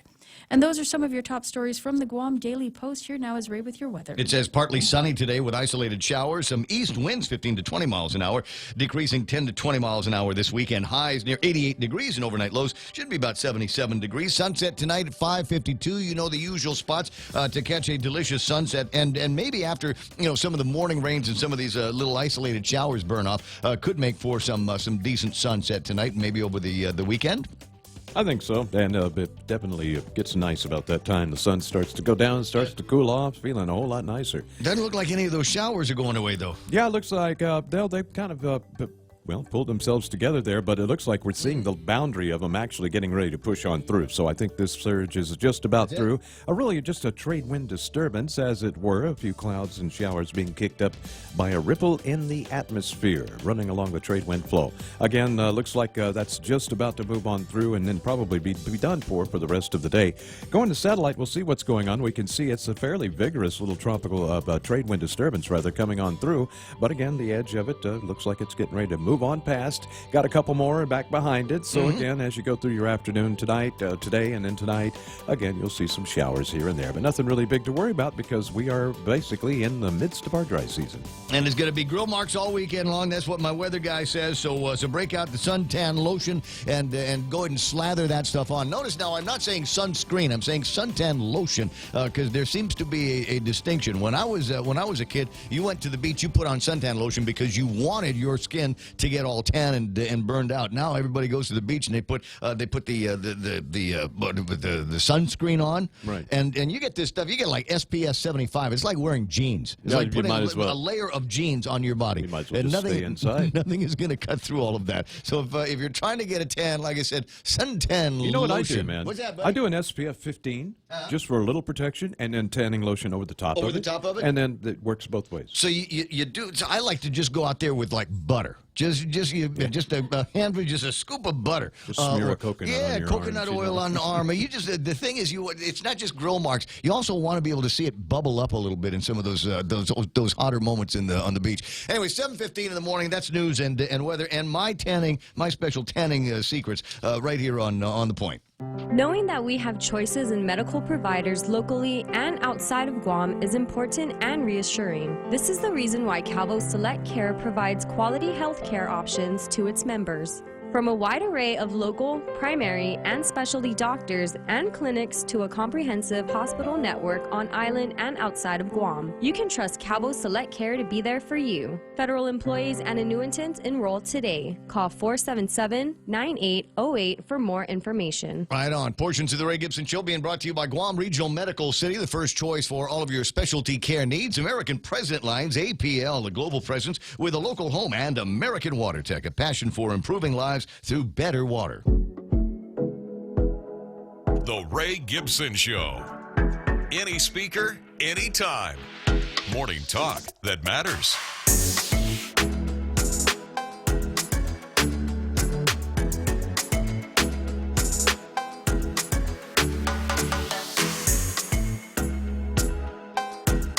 Johnny Walker Black Label, $39.99. There it is. That's the folks over at Costuless. That's in the little flyer they stuck in the thing here. So, $39.99. John, is that the really good stuff? I mean, is that worth drinking? I don't drink that. Yeah, I don't drink that. That's a boy's drink. You drink, just drink, girl. What's your girl drink then? It's the weekend, baby. What's the girl drink? What are we? Okay, so tonight Dave's birthday, right? Yeah. What are we gonna drink for Dave's birthday? Beer. There we go. Dave's it's yes. her older brother, my younger brother, celebrating a birthday today. Is the thing? Yeah, all right. Go ahead and take a look at it. And a note here from somebody said, reminder, Ray, the December 8th procession is on Monday, December the 9th.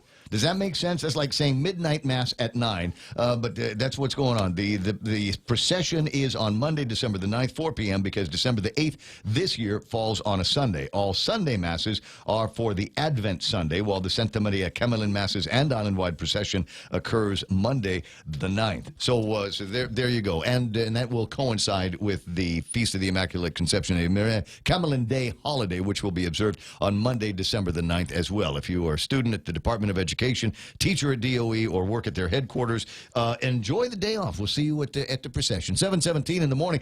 They might need to know about that. There might be some other businesses, et cetera, that have days off, and we'll see if I can get a list of those. If you are a bank or one of those kind of insurance companies or something like that, if you're going to be closed, let me know about it so that I can tell the listeners, especially if you're in the downtown Hagåtña area and you realize that come about 3 o'clock in the afternoon, there will be no parking. But I think banks are closed generally on Sunday anyway. No, I'm talking about Monday, because the procession is Monday. It's Monday. It's Monday. That's the point here. Is I was telling everybody it was Sunday because it's the 8th, but it's, the procession itself. You're just waiting for me to say something you can respond to, right? I got you. Well, I was distracted by your Johnny Walker, $39.99 over at No, I Cost saw You Last. Tito's vodka is $19.99. and there is another one. 888-825-5888. TALK is the telephone number around these parts. Let me see if I get some other businessy things that I can look at. Michael Knight's put on the check the stock market music. So there we go. Choppy trading. That's what they're referring to it as today.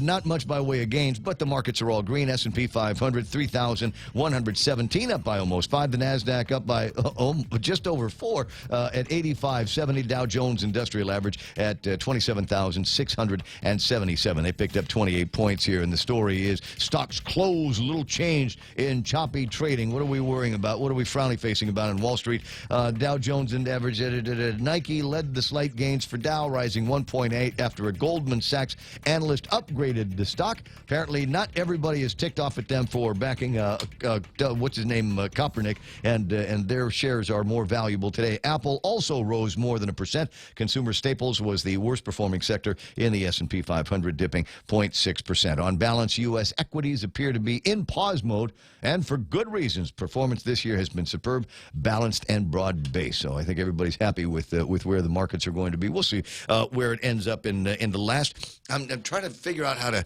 characterize this, because I haven't actually done the count here, and I'm not good at the mathematics in my head to be able to say, first of all, how many Fridays there are left in the decade and how many days there are left in the decade. Jerry Roberts has been talking for the last month or so about putting together your plans and thinking about the beginning of the new year, the beginning of the new decade, and preparing for it. And here it is, the 6th.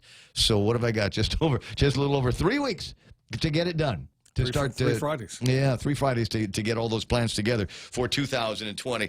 Fake it till you make it. Maybe we'll just do it like that. 20 after in the morning. There are a few other businessy things that I wanted to tell you about, including another. Oh, I didn't get to the commodity. Sorry. $58.37 for a barrel of West Texas crude yesterday. Today, $58.42. They're up by a nickel or so. 67.36 for Tappas. 67.68 is the new number for Tappas crude, up by about 32 cents. And again, not big enough, not over 70, and I don't think big enough for the guys over at the gas companies to make any radical changes on it this weekend. So I think you'll be able to comfortably drive around near Ever-Ready without worrying that they're going to kick up the prices for you. Maybe they might even go, they're not going to go down this weekend. So a couple of things that I think are going to be interesting here as we're looking at some of the table of contents. The Japan, Guam, Australia cable system has landed in Sydney, Australia. This from the Submarine Telecoms Forum.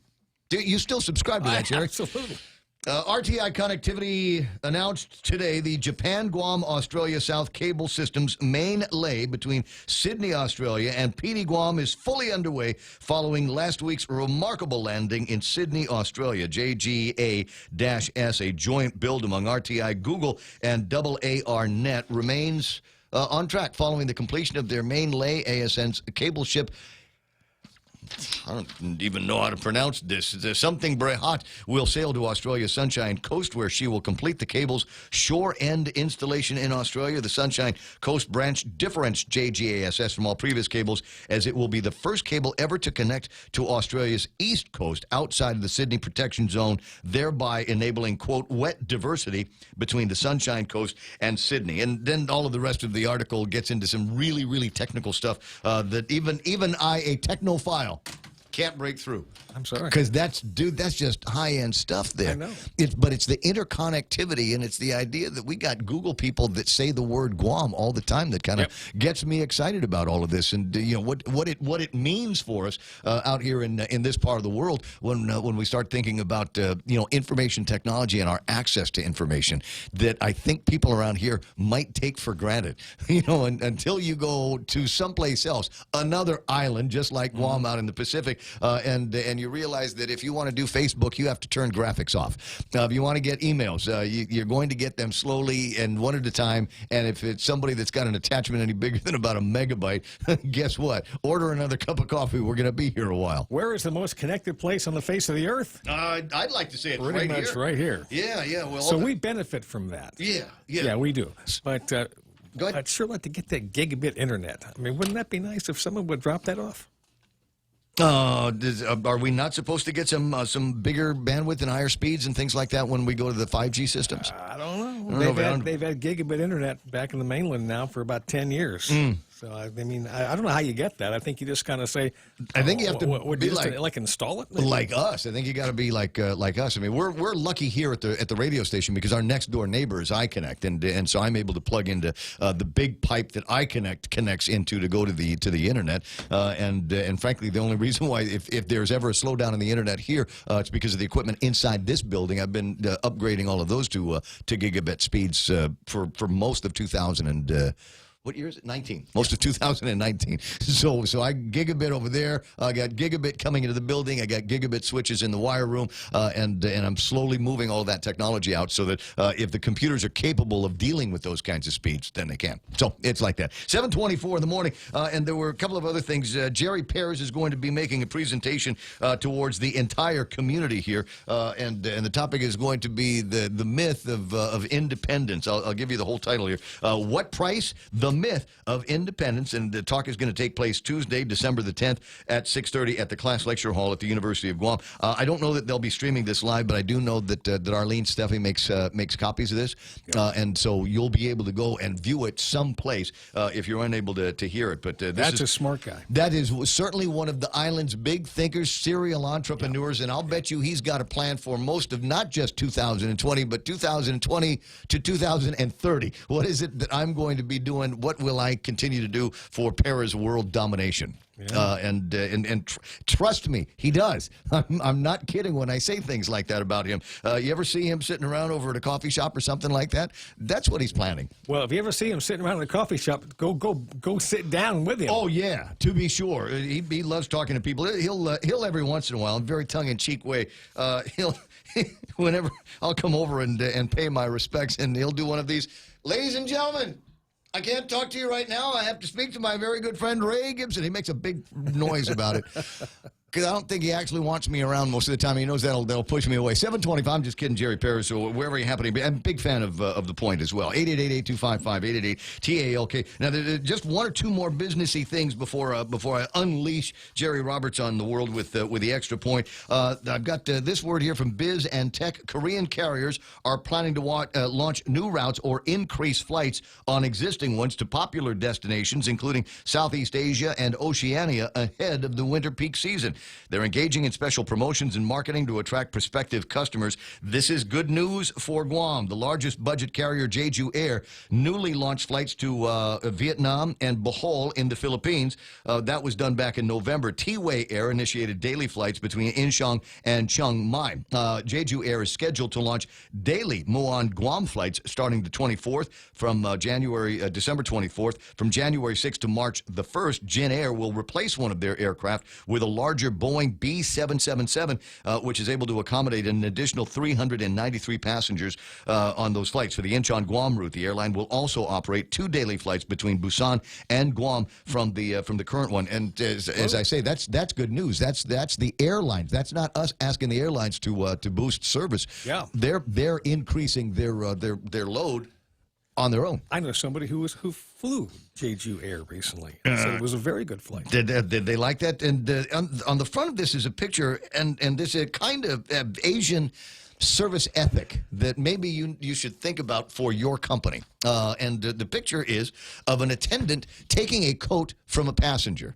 because at this time of year, it's freezing cold in Korea. Yeah. And so these guys, they're freezing cold. They put on a jacket. They get to the airport, and the jackets, get in the airport 72 degrees, and they're flying to Guam, which is going to be 90 degrees. And they don't necessarily want to bring the 8-foot, 4-inch thick jacket with them. So this airline, Korean Air Coat Room Service, they've got a coat room at the airport. Yeah, we'll keep it for you when you get back from Guam. Show us the ticket, and here's your coat. What if you could take your dog to the airport? Would you mind watching Fido for a couple of weeks? I'm going down to Guam. Why not? Why not? Anyway, so good news, more good news coming out of Korea. And where will they go? They're going to Toray is where they're headed. I had lunch there yesterday. Grilled cheese sandwich over at Toray, and I was looking around. I was wondering where you were eating. Yeah, well, it's been a while since I've had a grilled cheese sandwich, but I was looking around the room, and there were a couple of people that I recognized, including former Governor Eddie Jerome Bazacalvo, with his daughter and his wife, who were celebrating their birthday yesterday, both of them simultaneously. Yeah, that was nice. I took a picture of that. That's one of my stories on Facebook, and it's one of these kind of almost a voyeuristic picture of Eddie Calvo and his family, and I going, I feel like I'm stalking an ex. Come back. Sorry I was so mean to you on the radio, Gov. Come back. I miss you. 7:28 in the morning. Hey, guess what? It's time for Jerry Roberts to do the Extra Point, brought to you by Guahan Insurance Services and the team over at First Hawaiian Bank. Ed was there yesterday as well. Ed Entalon was having a luncheon with the guys. And I made make it a point to say thank you very much for supporting the station, supporting this element of the program. Now, without any further delay, now that you know the sponsors, here's Jerry Roberts in the Extra Point. Are you looking to advance in your career in 2020? Will this be your year to move up the organization? Today, we dig a little bit deeper for more ideas in how to position yourself so good things can happen. And that's up next on the Extra Point. When's the last time you looked at your homeowner's insurance? A homeowner's policy protects much more than just your house. It also protects you against claims from someone being hurt on your property. If a visitor is injured at your place, how much are you covered for? The smart thing to do is get the answer today. That's the Insurance Extra Point. Get out there and make something good happen today by calling Guahan Insurance Services at 475-1162 or visit us at the Camacho Landmark Center in Tamuning. Ever notice how that one perfect holiday gift is just out of reach? Or how sales on the stuff you want all come at the same time? This season, plan ahead with a holiday loan from First Hawaiian Bank. Now you can afford to be nice without being naughty. For more details, visit FHB.com or any branch to apply. Additional restrictions apply. First Hawaiian Bank, member FDIC, equal housing lender. In the past 2 days, I've given you 10 ways to display superior qualities to show that you're ready to take a step forward and accept a larger role in your organization.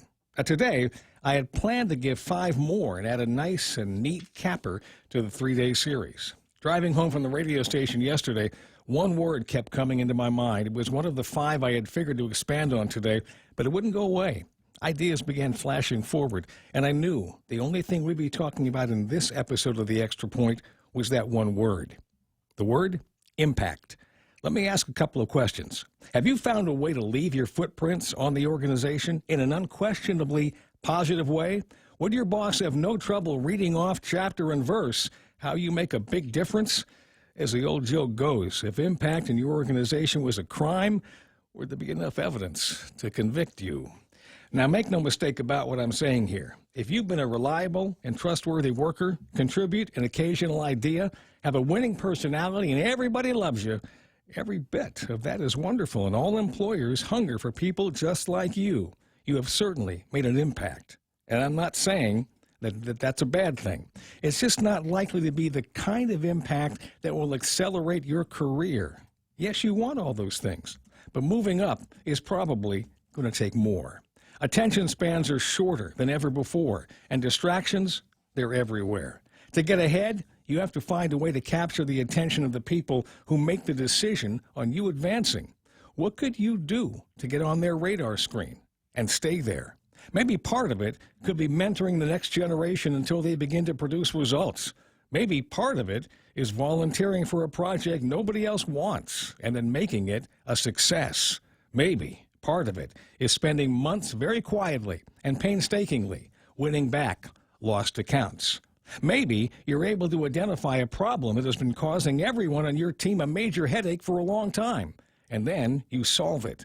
The end result is a huge relief and benefit for everyone. As I've said many times before, having the title of problem solver next to your name, that's a good thing.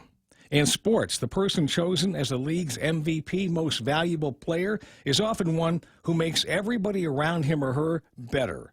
Do you perform in such a way that makes others better? Impact can come in many forms. I don't know what it needs to be where you work, but I know it would be in your best interests to find out. If you're following your job description and showing up every day, doing what's expected of you, that may be all you want, and that's a choice. If it's not all you want, then you'll want to make a bigger impact, right? If your answer is yes, the question is how. That's the extra point. Get out there and make something impactful happen today. For 93.3, The Ray Gibson Show, Guahan Insurance Services, and First Hawaiian Bank. I'm Jerry Roberts. I like that line, impact. Leave an impact everywhere you go. What can you do? What can you do to absolutely change how things happen, change the game, do something that pushes the organization further forward? Grow a beard. Grow a beard. That's in the last year. I think that is the thing. For me, it's one of those things. Everywhere I go, hey, I didn't recognize you. What happened? I said, I grew a beard. Okay, there you go. Why'd you do that? I said, because it was Thursday and I didn't feel like shaving, and that's all there is to it. There is a way, and as tongue in cheek as that sounds, sometimes something as simple as that, maybe a change in stride, change in what you're wearing, will change your mindset a little bit and create a different kind of impact in the office or in your life. Just a quick note before it gets to be time to hit the road here. The island's largest business organization, the Guam Chamber of Commerce, is hosting their economic forum this morning, starting at 8:30 in the Somnac Ballroom at the Western Resort. Bring some folding money. Chamber members pay $20. Non-members will pay $40 for the privilege of hearing David John preside over this panel. Chief Economist Gary Hiles from the Department of Labor, Siska Hutapea is going to be representing Cornerstone Valuation, and James Martinez, the president of the Guam Contractors Association. Are you detecting a theme here in the nature of the presentation? They're going to be talking about opportunities and outlook for the Guam's businesses and our economic community for 2020. So if you've been trying to think about 2020 and put together a strategy, maybe need some more information to drive that strategy so you can develop the tactics to succeed in 2020, then be at the Somnac Ballroom at 8:30 this morning. It'll only go until about 11 o'clock, so you can still, get some work done for the day. Or just say, whoa, that was taxing. I better go home and lay down and start my weekend early. No. You want to. Come on, I want to be the devil that rides on your shoulder today. I want to be the devil that rides on your shoulder. Play hooky. The guy said grill marks on the radio. Huh? The guy said $39.99 for a bottle of Johnny Black. It cost you less. Go ahead. Start at 8:30. Put in your time. $19.99 for Tito's vodka. How much? $19.99. It's 7:35. There are two devils now riding on your shoulder. Headline news with you can have it with your juice. Thanks, Jared. Appreciate that. We got to jump into headlines now. With Mata Silva Tyron, brought to you by Lolita Kemet of Remax Diamond Realty for all your real estate needs. Give her a ring at 688-6743. That's 688-6743. Now with news from the Guam Daily Post, here's Mata Silva Tyron. A Guam police officer seen allegedly assaulting an arrestee has been placed on administrative leave, and several investigations now underway. The FBI and the U.S. Attorney's Office said they saw the video of the officer striking the cuffed arrestee and they have now initiated a civil rights violation investigation. GPD and the AG conducting an internal and criminal investigation. The government of Guam's health insurance contract can move forward after a judge yesterday rejected Take Care's request to halt the $108 million contract with Aetna International. The judge said that Take Care had not met its burden of showing that it's likely to suffer harm if a preliminary injunction is issued. Take Care argued that the contract should have been stayed after a protest was filed. Beginning April 1st of next year, some changes to the Supplemental Nutrition Assistance Program will take effect. The changes will require able-bodied recipients to get jobs or start a training program. This new policy hopes to make people more self-sufficient. And those are some of your top stories from the Guam Daily Post. For more on these stories, pick up a copy of the paper or log on to postguam.com. It's 7:37 in the morning, and that is iConnect time. Go to iConnect and ask them about a job. I'm just saying, just trying to link in with that last story that you were talking about. But you can call them at 888-8888, find out if there's any openings, and find out how they can save you more money on your mobile, internet, and push-to-talk plans. Lolita Cammett from RE/MAX Diamond Realty, a friendly, hardworking, and passionate RE/MAX professional who is committed to helping you make a difference in your life and helping you achieve the American dream of home ownership. She also specializes in commercial leasing, land sales, local residential sales leasing, military, and corporate relocation. So for all your real estate needs, call Lolita Cammett from RE/MAX Diamond Realty at 688-6743. That's 688-6743.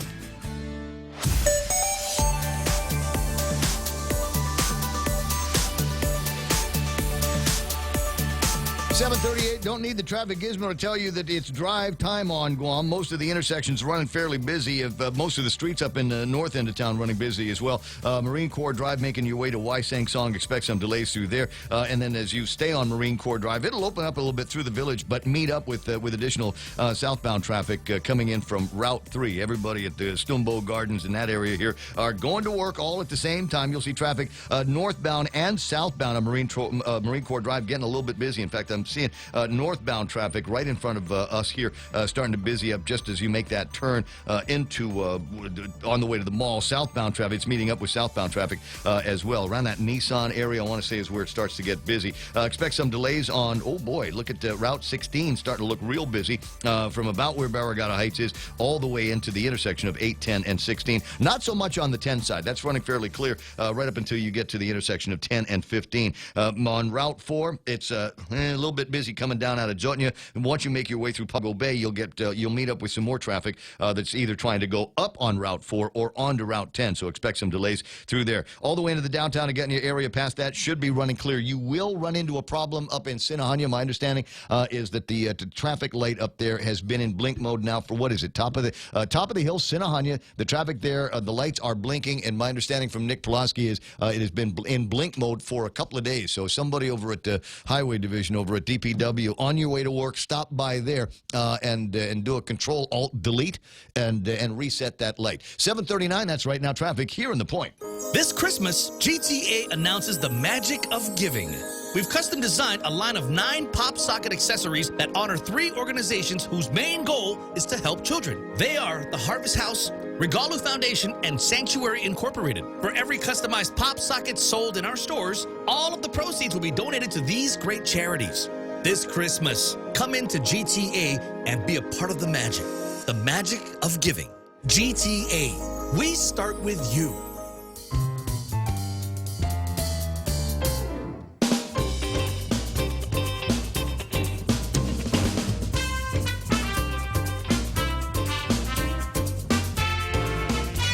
Top of the hour here. It is the Ray Gibson Show on 93.3 The Point. My name is Ray. Thrilled as usual to be here with you, and give me an opportunity to run down to the Facebook. Excuse me, Facebook Live and see who was there and who was playing with their Facebook and the radio. You guys can talk to each other. You realize that when you're in the chat, it's not just sending messages and talking to me. You can actually talk to each other. As I said, Nick Perlowski, 2 days the intersection in Sinahanya by the Mobile and Circle K has been on blink mode. Great work, DPW, for not giving a care about safety. Also, to the Sinania mayor's office. Can't afford to have somebody there to direct traffic. Look at the Gibson. I don't know if it's really hampering traffic right about now. Maybe by 8:30 or so, that area ought to be running clear. Debbie Canetta is online. Ken LG's there. Zaid Tatminglu. Anne-Marie Sablon Trousseau. Nice to have Crescinda Calvo-Uggan online here this morning. Lady D, Ron and Cindy De La Rosa. Hey, classmates. Richard Leon, Marvin Ike Iseki, Greg Karabrock. Hi, Molly Ann. Nice to see your pretty face on the screen here. Michelle Pierre, another pretty face. Joe Cruz, the prettiest face that I'm going to be seeing all morning long. I tell you what. Let me get Issa J. Rivera, who I just friended on Facebook. That's nice. Richard Clark, Big Sister Shelley Gibson, and we're all getting together tonight because it's Big Dave's birthday, and that's always the signal in a few days that it's going to be Shelley's birthday. And if you want to know what it is that she wants, you get a hold of me, and I'll be sure to drop a line. Charlie Hermosa from APL's there. Ed and Karen Untalan. Jennifer Badar. Jennifer, who's checking me. She's checking me. She signed in this morning to check and see if I'm going to be talking about the Guam Regional Transit Authority's town hall meetings. And the answer is yes, I gonna. There's going to be a town hall meeting tonight at the Agate Community Center, and it'll run from about 6 until 7, so it's not going to take too long. Just go down and see what they're going to be talking about. They had one last night up in Sinahania, and I want to say there's going to be at least one more of these town hall meetings in Central before they're all done. Kind of getting out their briefings on what they're doing. They're taking over the paratransit bus operations, demand response, and the Southern route services, and so they're trying to find out, what you think you need, what is it that you want on top of the services that they're already delivering. So if you want to be a GRTA customer of any of those services or want to learn more about what they're going to be up to, again, 6 to 7 tonight at the Agate Community Center down in beautiful Agate. Dennis Bensour is online. He is our culinary correspondent. It's always nice to see his name. I got Bob Kamatsu, Connie Juncat Mayu is online. That's nice. Who else is playing around? Let me see. I got Galo Perez, Gus Zasangas, and Kelly Williams. Kenny Williams rounding out what we're up to here this morning. I'm going to have to reload. Can you just tell me? Kathy's online. I got you. Kathy Castro from the Guam Chamber of Commerce. Good morning. Good morning, Ray. I wanted to make sure that I gave adequate pluggage here to the Chamber of Commerce for the economic forecast that you guys have got going on today. Super. Thank you so much. It's going to be a good one. We've got some good speakers, actually great speakers, and they'll be on in about 30 minutes or so, 40 minutes. Okay, so do I need to sign up? I mean, there's people going to be headed there at 8:30. Is there any kind of registration, or just show up and pay and go eat breakfast and then listen?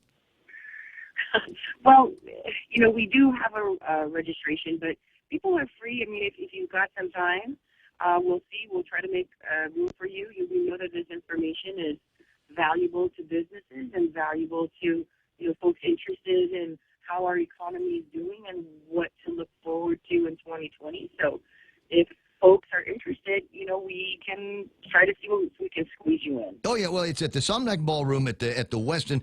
Good enough size for a bunch of people. Everybody knows exactly where it's at, and so that is, in terms of locations and times, $20 for chamber members, $40 for non-members over at the chamber. But I think it's going to be worth the money and definitely worth the time that you're going to be in there. David John going to be taking you through a conversation with Gary Hiles, Cisco Hutapea, and James Martinez. So we've got somebody that's coming in with a whole bunch of institutional knowledge on where we are economically here on Guam, and then with Gary, one of the things that I trust the most is his numbers on labor, where the labor numbers are, and who's paying what, getting paid what. Cisco, of course, with valuation of real property and what could be happening on a bunch of properties that might be being eyed now for development in the next year or two, and then on the construction side of it, James Martinez. And as anybody that you know and love the economy here on Guam, the military, tourism,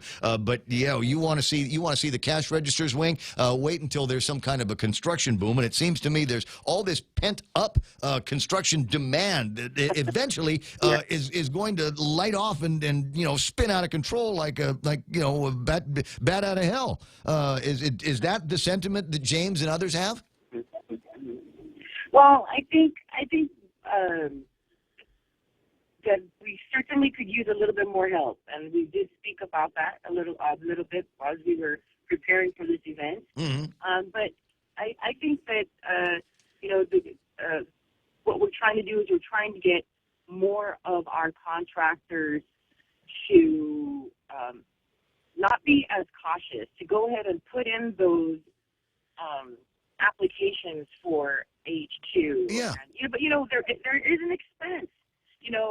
The legislature had increased the cost of H2, so now it's $2,000, and that's just the Guam side of the fees that are involved. I don't know what other fees, that you pay for contractors, but certainly it is quite an expense for the contractor, especially small contractors who need to need business to survive. Sure. Well, I mean, the idea was that we needed to put that money back into workforce development to the degree that, I think Dave Del Sola has become a very good partner for the Chamber and the business community here on Guam with apprenticeship programs and training programs and things like that. To the degree that they're using those workforce development dollars to get guys trained up into systems now where we might not be as reliant on H2 workers in the future. At least I believe that was the trade-off here. Are you telling me that maybe it's a nice thing, but so far now it is very prohibitive for small contractors to be making those kinds of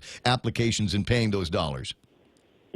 Well, this is my opinion. I think that it was already quite a hefty price as it was, and in the last legislature, because of the sentiment in reference to the military buildup, there has been an increase in the fees.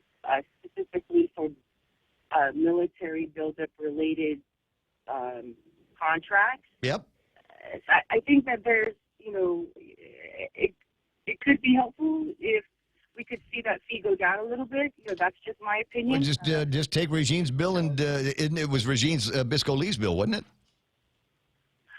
You know what? I can't remember, but it was in her committee. Okay, well, I mean, just find 8 people and see if we can repeal it, take it back to what it was, to encourage more businesses, more of the contractors to sign up for and apply for H2 work.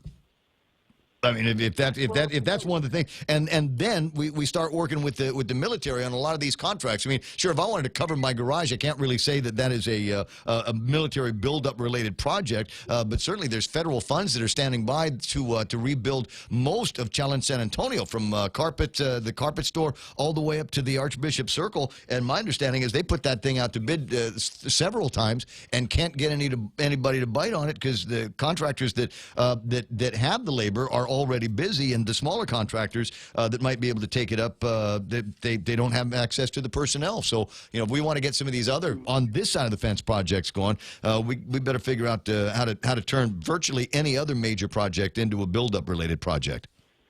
Yeah, and the DoD has been super helpful in making a lot of these projects come to fruition. So we really want to thank them for being very, very supportive of Guam. Yeah, absolutely. And but there's a new admiral there that seems to be in line with the needs of the group as well. So this and among many other topics going to be coming up over at the Chamber's Get Together, the Economic Forum. It's going to be happening starting about 8:30 this morning. So you got time if you're listening to the broadcast right now. Get to the other end of Tumon, down Santos Hill to the Western Resort, Guam, and be prepped to stay there until 11. This looks like it's a working meeting. It doesn't sound like there's a lot of room for breaks and breakfast. Is there? Yeah, so what we're doing is everybody's having an opportunity to give their presentations.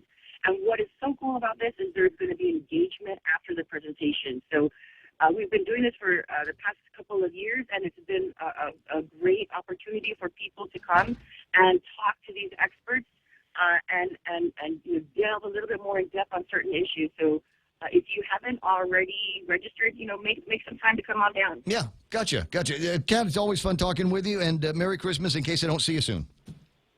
Merry Christmas. Mr. A. Take care now. I will. 888-825-5888-TALK is my telephone number, 10 away from 8 o'clock in the morning. And there's a story. I don't know, how do I want to frame up this story in my head here? Front page story, snap change to take effect in April. The Trump administration Thursday announced the final rule that would cut off able-bodied adults' supplemental nutrition assistance program benefits after 3 months. Takes effect April 1st, 2020. You might be wondering out loud how Ray Gibson feels about this, and the answer that I have for you, and I presume if you're listening to this program that you're running along in the same kind of parallel universe that I've got here. Number one, I don't understand why they call it benefits. You generally get benefits from working in some kind of a job, and these are the benefits that you get as a result of choosing to work in this company. Health insurance, and give you a holiday every once in a while, get you a day off on your birthday. Those are benefits. Seems to me like other taxpayers are funding these benefits, these so-called benefits, to individuals that are taking advantage of the supplemental nutritional assistance program. In a liberal society, those benefits are for just being alive. There you go. Thank you for choosing America. Anyway, so in my view, and it bothers me that the way that many of people in the media are referring to it, across the nation, almost 700,000 people could lose food stamp benefits. Hey, let me give it to you like this. It's about 700,000 people that will be able to find out the dignity of work, the dignity of waking up in the morning and running a blade across your face and washing your face and going to work and earning what you are paid and earning the food and earning the beer that you get to drink at the end of the long weekend, all of those things. They refer to it as the dignity of work. And I'm sure that there's all kinds of people that are already wetting their bed going, oh my God, there's 2,000 people, 2,000 homes on Guam that are going to be impacted by this ruling here. There's jobs, guys. There's jobs all over the place. Back at page 32 of today's Guam Daily Post, driver wanted, need an AB and an ABC license. Call Totemalik Plumbing. Opening for electrical engineer, pipe fitters, laborers. There's a word for people. We don't know what skills are, so we're going to bring you in as a laborer. And then you can lift things, pick this up over here, put it over there. That's going to be your job as a laborer. Carpenters, iron workers, Pacific American Title is looking for somebody. Lawn maintenance workers and experienced building and lawn maintenance workers. Casa de Flores is you want to work for Phil Flores. You want to talk about benefits. You get to work with Phil. And this one here. That I don't know that anybody saw. There is an opening for Senior Vice President of Network Operations with Docomo Pacific. I don't know about you, but that sounds like one of those highfalutin jobs. You might need a touch of experience to get in there if you're going to be the Senior VP of Network Operations with an outfit like Docomo. But my point is that there are jobs. We'll talk about some of the people that need to be engaged. And as I said, Dave Del Sola seems to be working hand in glove with the guys over at the Chamber of Commerce, providing opportunities for businesses to promote the training with their people. They've got apprentice programs. There are a variety of other training programs that are going on. So now with this, I'm not going to call this bad news. I think this is good news. I think there are people, able-bodied folks that need to be working for their families. And if they want jobs, there's jobs on Guam. Do you agree, Dave Del Sola? Yes, I agree. There are plenty of jobs on Guam available. And that's what my job is, to help try to align those jobs with the people that are looking. All right. So if you're looking for a job, I mean, day one, I mean, there's somebody that has got more sense than God gave horses is reading that article on the front page of the Daily Post and saying, well, I guess the jig is up. What do I do now? Just from jump, get in the car, go to the Department of Labor, and then what? And then meet with our people. There are plenty of avenues and assistance and benefits that we can work with you to try to get, such as we work hand in hand with public health. And some of these people, Ray, do have barriers, like maybe they're single parents and they have kids and the transportation problems. Mm-hmm. And stuff like that. And public health, along with us, with the combination of different benefits, will can provide some child care assistance or transportation or things that whatever, we have to look at each individual. But we also provide training, on-the-job training, work experience. There's a number of tools. And, I can't say that we're the answer to everybody's problems, and we're going to have a fix for everybody, but we have a lot of tools in our bag, and if you come down, and really if you have a willing to work and a desire to work, we'll work with you, we'll get you training, we'll find out what you lack, and we'll get you something, get you started down that path of employment. And that's all I can say is to come down and try us. Yeah, well, I mean, it ought to be the central location for some of for a lot of these folks. As I said, 2,000 families. They already know over at Public Health who is going to be impacted by this. So I would hope that there is some kind of outreach to these families and these individuals that have signed up for the SNAP program who could lose benefits if they don't get a job or get some kind of training. So I imagine that's going to be taking place. Do you know who these individuals might be? Is there a string between Public Health and Department of Labor? We've been preparing for this for over a half a year now. Oh, I know that. and of course, these people have to decide if they want to work or not, or they lose their benefits.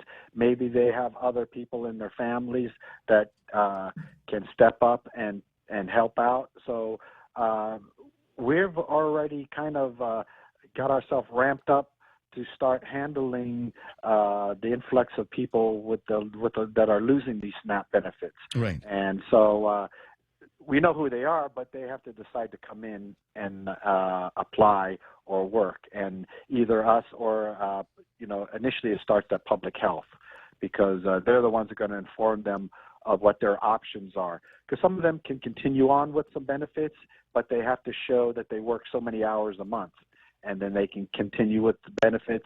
It varies depending on each of their the able-bodied ones. Right.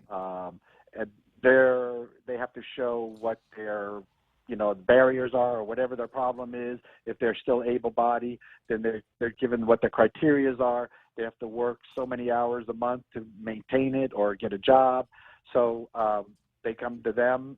They figure out what if they can assist them, and then they come over to us, and we start to try to place them. All right. Well, there are people. There are plenty.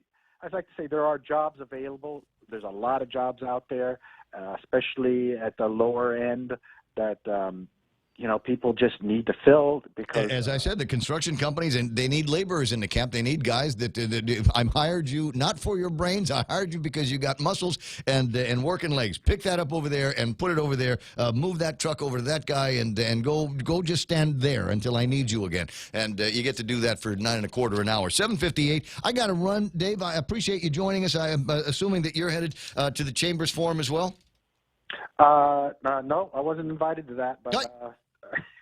Well, Kat and I were saying nice things about you in the Department of Labor, so it might be worth swinging by about 11 o'clock and having one of those guys buy you lunch. All right, maybe I'll do that like I did last time. That's the way to do it, right? Just show up at the end. It's 8 o'clock in the morning. You're darn close to it. That's my pal Dave Del Solo from the Department of Labor. And what have I got here? Somebody sent me a video of some kind or another. Back road to Anderson, right by just as you pass the Guam Raceway Park. Looks like this. Hard to make out on this video. We'll let it roll for a second and see what it is that they're coming up against. It looks like something is on fire. I see smoke in there. And let's see if I can get a clear video as the driver is shooting video, getting close. What do we call that? Is citizen journalists right out there playing around with their phones, etc. Ambulance on the scene. This again just past the Guam Raceway Park in the back road. 8 o'clock in the morning. 888-825-5888 TALK 988-5874. If you've got some things that you want to WhatsApp me. In the meantime, this is 93.3 KUSG Hagutnya. This is The Point. The House Speaker says it's time. Lisa Brady, Fox News. She is greenlighting articles of impeachment. Not clear yet how quickly they'll be drafted. Fox's Jared Halpern is live on Capitol Hill. The House Judiciary Committee is scheduled to meet early next week to receive an Intelligence Committee report now at the heart of an impeachment process moved forward by House Speaker Nancy Pelosi. We are proceeding in a manner worthy of the Constitution. We feel comfortable with all of the time that has gone into this 2.5 years. Pelosi says the president's insistence Ukraine investigate Democratic political rivals is about Russia, telling reporters all roads lead to Russian President Vladimir Putin. Republicans have criticized Pelosi's announcement. House Minority Leader Kevin McCarthy says Democrats are putting animosity and fear of losing in 2020 ahead of the American people. Lisa. Well, Jared, President Trump says this isn't what our founders had in mind. Fox's Rich Edson at the White House. In a statement, the White House press secretary says, quote, Democrats' sham impeachment is a blatant, purely partisan attempt to overturn the result of a free and fair election. By their own admission, Democrats say they have to impeach the president because they cannot defeat him at the ballot box. Democrats say that essentially what the White House is doing is just trying to distract from the real issue here, which is the president's conduct. The president and the Trump campaign manager say if the House votes to impeach, they can pursue the real issues with their own witnesses at a Senate trial. A Black Hawk helicopter is missing. Minnesota's National Guard just confirming it lost contact with the helicopter shortly after takeoff from St. Cloud. No word yet how many people are on that helicopter. Singer R. Kelly, accused of abusing women and girls for years and already facing multiple federal charges, is hit with a superseding indictment. He's now accused of trying to bribe public employees. America is listening. Fox News. Did you know that home loan rates have plunged again? Would you like to take advantage of these lower rates to help lower your monthly payments? Refinancing doesn't have to be for another 30 years. It can be for 10, 15, or 20 years. It's up to you. Reduce your monthly payments. Pay off your loan earlier. At Bank Pacific, where we're open to closing your loan in a hurry. Bank Pacific, where others put branches, we place roots. Equal housing lender. Credit conditions apply. Rent, lease. What does Horizon do for you? Here's a clue. Advertising, marketing, screening, inspecting, instructing, leasing and signing, collecting and complying, inquiring and assessing, coordinating, repairing, renewing, enforcing, evicting, moving, cleaning, rekeying, communicating. Do it yourself and you'll find it taxing. We work hard to keep the vacancies low, so at the end of the month, you collect the dough. Proven and trusted. Horizon Properties. We do it all. 777-7792. A high-profile endorsement for former Vice President Joe Biden. Former Secretary of State John Kerry has endorsed Joe Biden's presidential bid, saying his longtime friend has the character, experience, and leadership skills to restore the nation's standing abroad and confront urgent problems at home.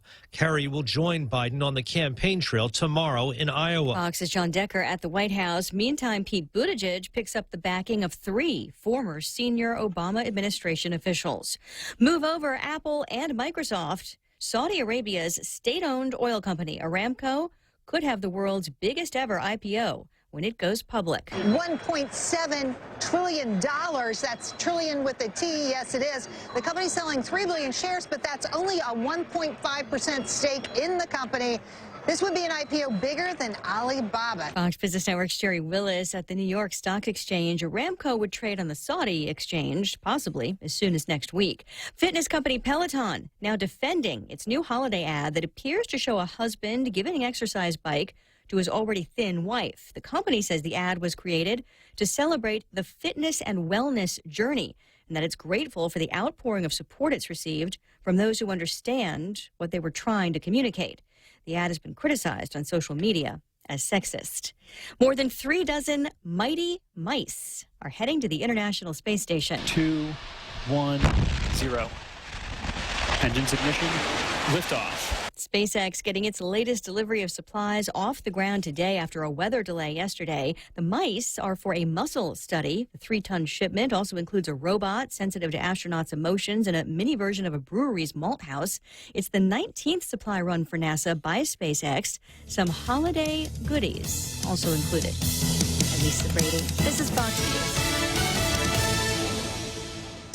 Chili's 2 for $25 is back. Start with an appetizer to share. Then choose 2 entrees like our mouth-watering old-timer with cheeseburger or the Cajun chicken pasta, grilled chicken with penne and Alfredo sauce, and chili spices. Feeling extra? Upgrade to a personal fajita or our famous half-rack ribs. Bring a friend or a date to Chili's and get 2 entrees for $25. Located on the 2nd floor of Tumon Sands Plaza. Chili's. More life happens here. GRMC's cardiology department treats most complex heart problems. In our catheterization lab, cardiologists use imaging equipment to treat clogged arteries that can cause heart attacks or heart failure. We perform balloon angioplasty, stenting, and other life-saving cardiac procedures. If you suffer from a heart condition, have your provider refer you to GRMC's cardiology clinic at 645-5500. GRMC, where patients are partners. Make wish lists come true this holiday season with Coast 360. For a limited time, get 1% off your personal loan rate when you apply by December 31st, 2019. Loans up to $50,000 with flexible terms and no application fees. Apply online or at any member center. Terms and conditions apply. See print ad or Coast360FCU.com for details. May your holidays be merry and bright with Coast 360 Federal Credit Union. Together, we thrive.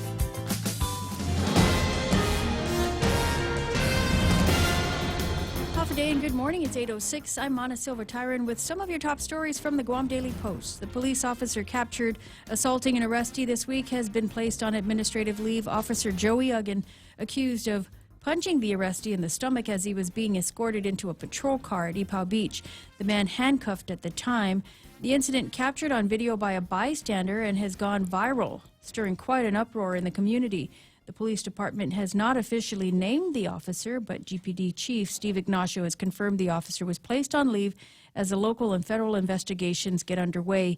Ignacio says he was informed by the FBI that they had seen the video along with the U.S. Attorney's Office, and now they want to initiate a civil rights violation investigation. The police department is doing an internal affairs investigation of its own, and the Office of the AG is handling the criminal investigation. Ignacio says investigators will look into the officer's use of force at the time of the arrest. The suspect continues to be held on charges of disorderly conduct and other charges. His defense attorney says that he is concerned for his mental health. The judiciary of Guam has been in talks with federal investigators regarding the allegations made against their own in the District Court of Guam in the case against Jotnya Mayor Jesse Blas. During an oversight hearing before the Justice Committee yesterday, senators wanted information and a status on the investigation which stemmed from the arrest of Jotnya Mayor Blas, which indicated that court marshals may have been involved in criminal activity. Administrator of the court, John Lazama, says that they've met with the FBI but have not been advised or informed of any specific investigation regarding any allegation against any current marshal or any active employee of the courts. The FBI had provided testimony in Mayor Blas's case that implicated some unnamed court marshals as former marshals as being involved in the mayor's alleged dealings. Blas is accused in a federal indictment of extorting or receiving bribes in exchange for allowing alleged drug dealers to use mailboxes under his control. Chief Justice Catherine Merriman in the hearing said that the judiciary takes the allegations of misconduct very seriously and will fully cooperate with any investigation conducted by outside entities. Beginning April 1st of 2020, some changes to the Supplemental Nutrition Assistance Program will take effect, and it could leave many here without benefits. The USDA says nationwide 700,000 able-bodied individuals may lose their food stamp benefits. On Guam, roughly 2,000 households could be affected. The USDA stated that at the direction of the president, the final rule on the food stamp eligibility change is aimed at making able-bodied recipients more self-sufficient. The USDA says after having received food stamp benefits for 3 months in a 3-year period, SNAP assistance will be over unless people want to stay in the program or are working or participating in work training for at least 20 hours per week. Previously, GovGuam had been able to seek a waiver. The USDA's final rule requires now employment for able-bodied adults between the ages of 18 and 49 without dependents if they want to stay on food stamps. The rule change exempts children and their parents, those over 50 years old, including the elderly with a disability, and pregnant women. Meanwhile, the Department of Labor is geared up and ready to help folks who will be looking for a job. Director Dave Della Sola says there are many jobs available and they will assist in linking people with those positions. We'll have more news after this. Ever notice how that one perfect holiday gift is just out of reach? Or how sales on the stuff you want all come at the same time? This season, plan ahead with a holiday loan from First Hawaiian Bank. Now you can afford to be nice without being naughty. For more details, visit FHB.com or any branch to apply. Additional restrictions apply. First Hawaiian Bank, member FDIC, equal housing lender. Here at APL, our core values give the company its heart and soul. Whether it's connecting your business with our global network through our newly enhanced service or investing our efforts into giving back to the community, APL is committed to serving you. We humbly honor the opportunity to find innovative solutions for you and your business. To learn more about our enhanced service, call 588-4651 or visit www.apl.com/Guam for more details. The trial for former Guam police officer Mark Torrey Jr. could get underway later this month. This is the second trial for Torrey since the Supreme Court overturned his previous conviction of negligent homicide. Torrey made his first court appearance yesterday. He's accused in the 2015 deadly shooting of Albert Piolo. Both parties will now file their witness list with the court by next week, and Torrey has asserted his right to a speedy trial, which means that the jury selection date could start on December 27th. Torrey faces charges of negligent homicide and aggravated assault. He has since pleaded not guilty to those charges. And a judge has rejected Take Care's request for the court to put the brakes, at least temporarily, on the government's $108 million health insurance contract with Aetna International. In a decision, the judge stated Take Care has not met its burden of showing that it is likely to suffer harm if a preliminary injunction is not issued. Take Care had argued in court papers that GovGuam's health insurance contract for fiscal year 2020 never should have been awarded because it is under protest, and a protest should have automatically kept GovGuam from proceeding with the disputed contract, the company has argued. And finally, residents and tourists are urged to be on the lookout for jellyfish if they head to the beach. The Department of Agriculture says beachgoers and boaters might see jellyfish all the way through February. Box jellyfish can be found on the beach in the water and especially on reef flats. They also warn that jellyfish can sting you even if they're washed up on the shore and they appear lifeless. And those are some of your top stories from the Guam Daily Post. Like the government, as Ismail says. Yes. It can Thanks for that. Even if they're dead, they can still get you. 8:13 in the morning. All right, you want some weather? We're going to have nice weather today. Partly sunny skies in today's forecast. Isolated showers are there as well. Some east winds blowing up to about 20 miles an hour, 15 to 20. It'll decrease to about 10 to 20 into the weekend. Highs near 88 degrees, and overnight lows should be about 77 degrees. Sunset tonight at 5:52. Come on, guys. You know where we are going to be. Get there a little bit early and catch the sun. Now a note, because I know some people are thinking, okay, I'll hit Epau Beach Park and or Epau Beach Park, but other places down along Tumon. Just a note, they have the Worlds of Wonder display next to Tumon Sands and across from the Hyatt tennis courts, and I got to tell you, I was there last night. It's gorgeous. Really? It is absolutely gorgeous. So get down there and enjoy the sunset wherever it is, and then walk your way back over, like I said, to over where Tumon Sands is. Can't miss it because the place is lit up like you wouldn't believe. The GPA has put in a whole new power plant just to be able to take care of all of the lights that are up there.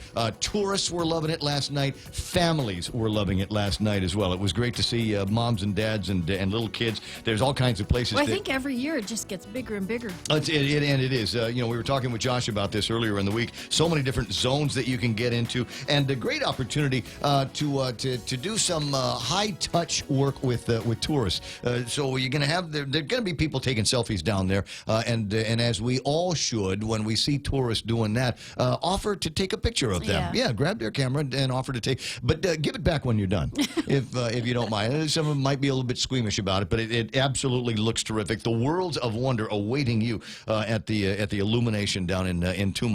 Now, getting back to a little bit of the weather, Michael Knight's got a view of the weather radar. Give me an idea of what weather's going to be like for the next couple of hours or so. Yeah, the last little gasps of this trade wind disturbance that's been pushing throughout most of the morning, getting ready to move on out. Got a few more showers to work through, but they're very light ones and nothing really to worry about out there.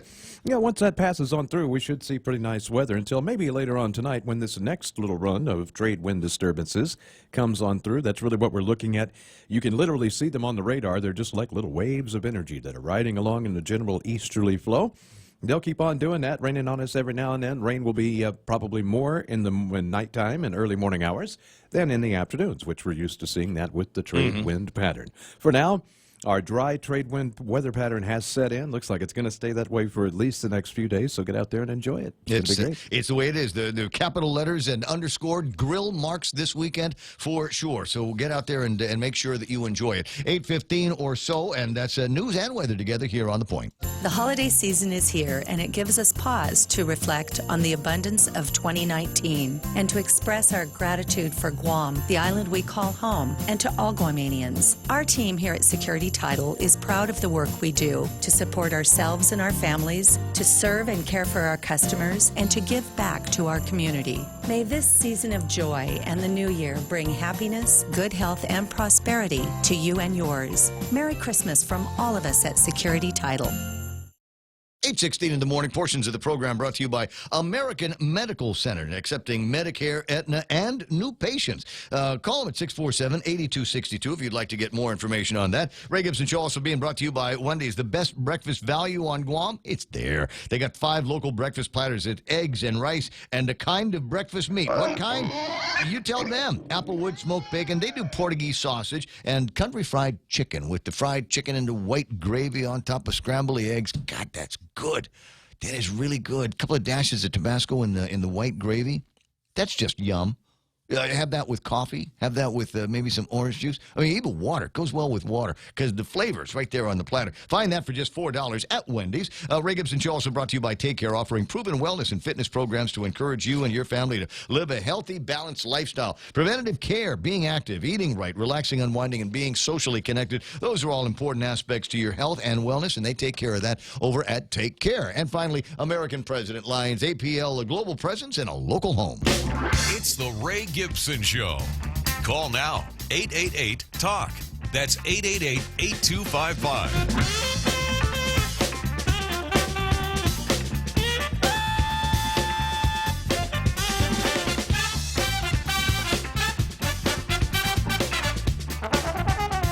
Got to do shout out to Carl L.G. Bloss online. Gus Zasangas is online saying, Ray, is it that bad in Guam? I'm asking based on what I've read on Twitter. Well, it all depends on what exactly it is. Who are you following on Twitter? Because if you follow me on Twitter, you know what you got yesterday? I think you got a picture of me enjoying a grilled cheese sandwich and French fries for lunch. And you know what? It seems to me, it occurs to me while I'm thinking about it out loud, as long as there is some place that you can go on Guam to get a grilled cheese sandwich and a basket of fries, things aren't totally bad.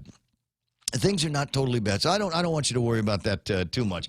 Debbie Canato, we were talking in the last hour with Dave Del Sola about the dignity of work, and that rung familiar with a couple of people that are online. James Vegas says, I was 12 in 1985. I wanted money to collect comics, and Pop says, come to the bakery every Saturday morning.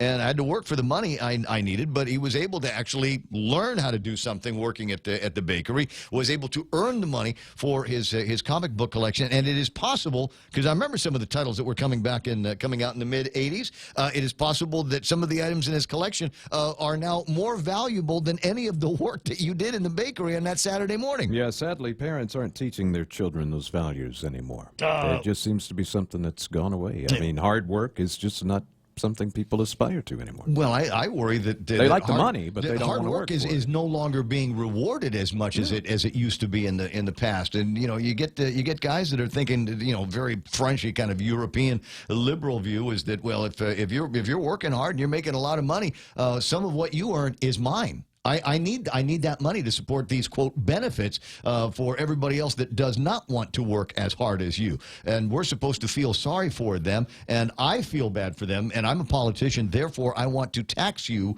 at a higher rate. And that kind of thing, that goes over with the working class people. They love the idea of hitting the rich and taking more money from them, even though it was their money that they put at risk, and even though it was their toil that got them to where they they are. And that's the way I feel about it and have since I was a little kid. Debbie Canat saying farming is a real live job, honest, a living that can and is made from that job.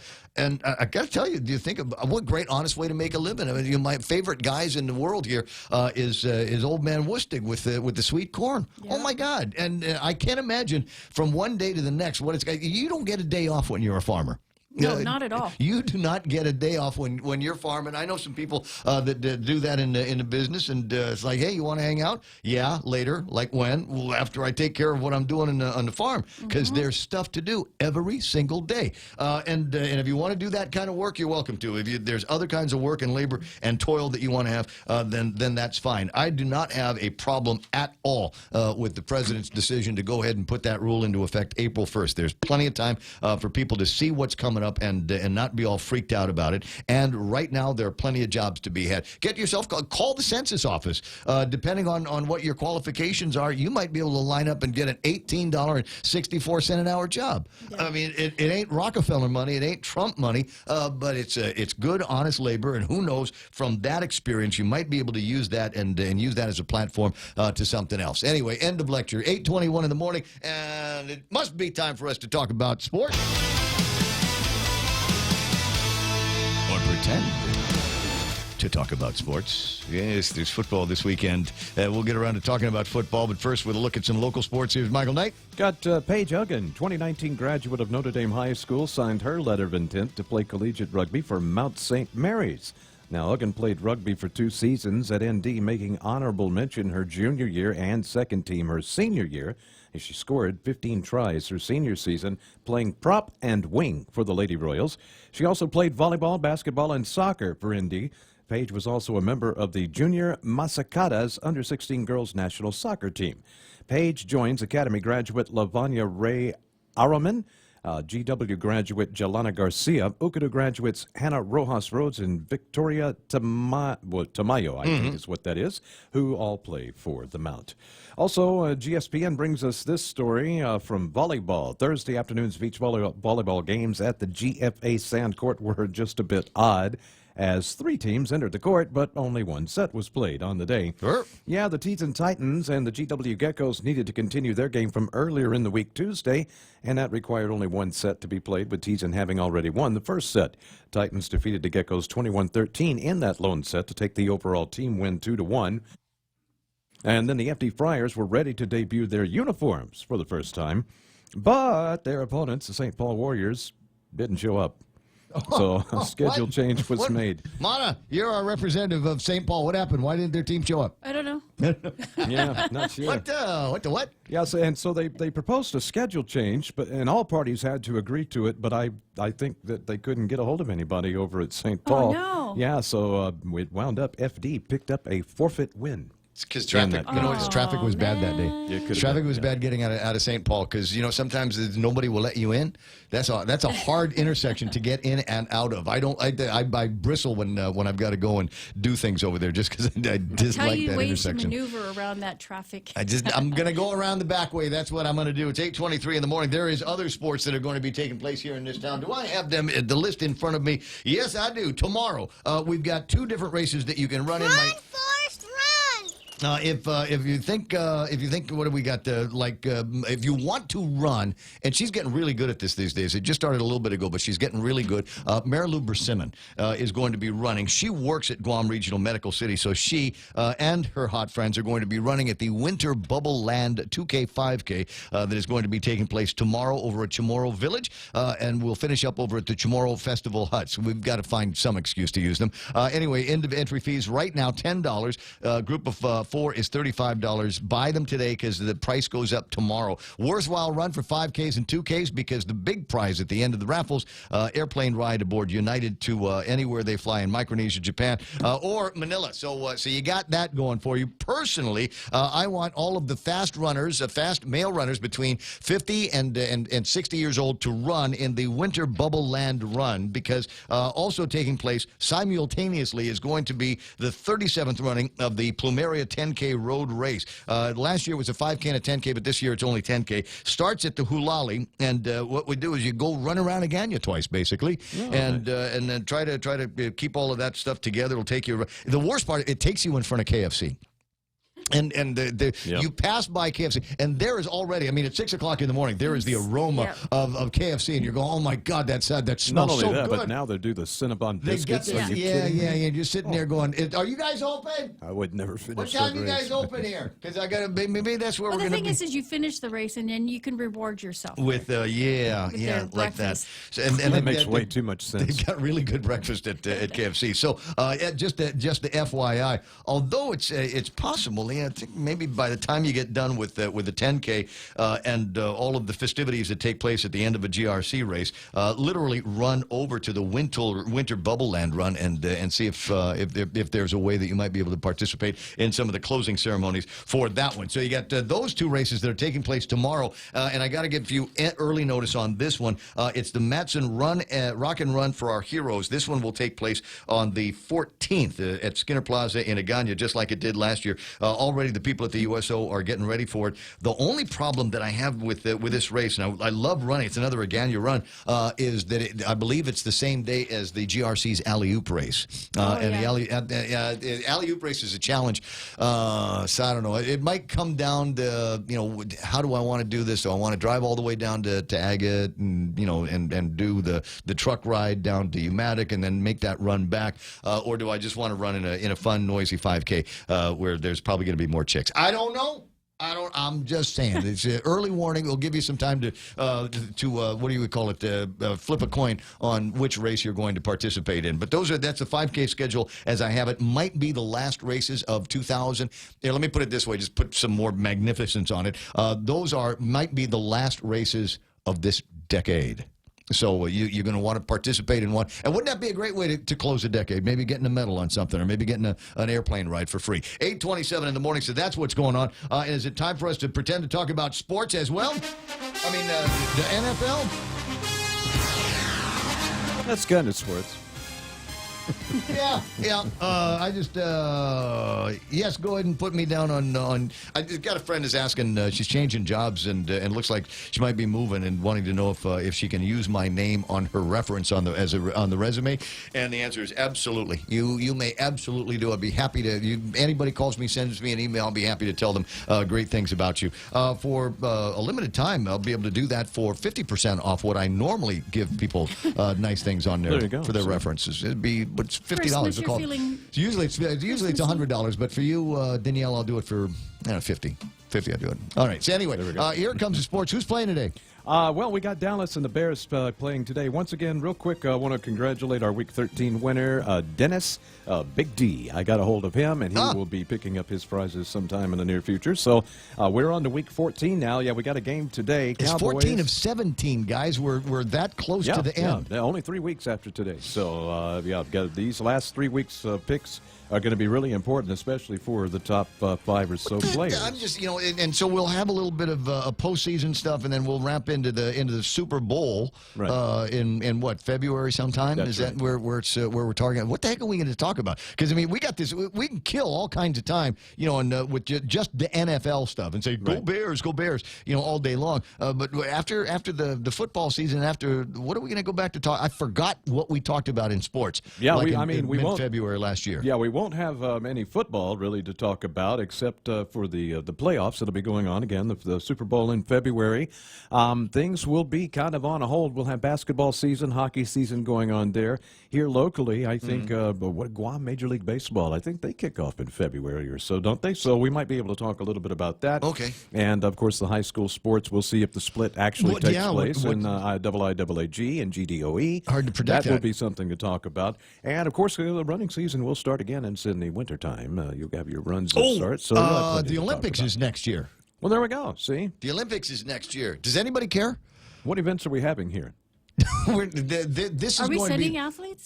This is for some people going to be a stopover, right? So mainland travel, et cetera, are going to be stopping on Guam before they make their way to Narita or Haneda Airport.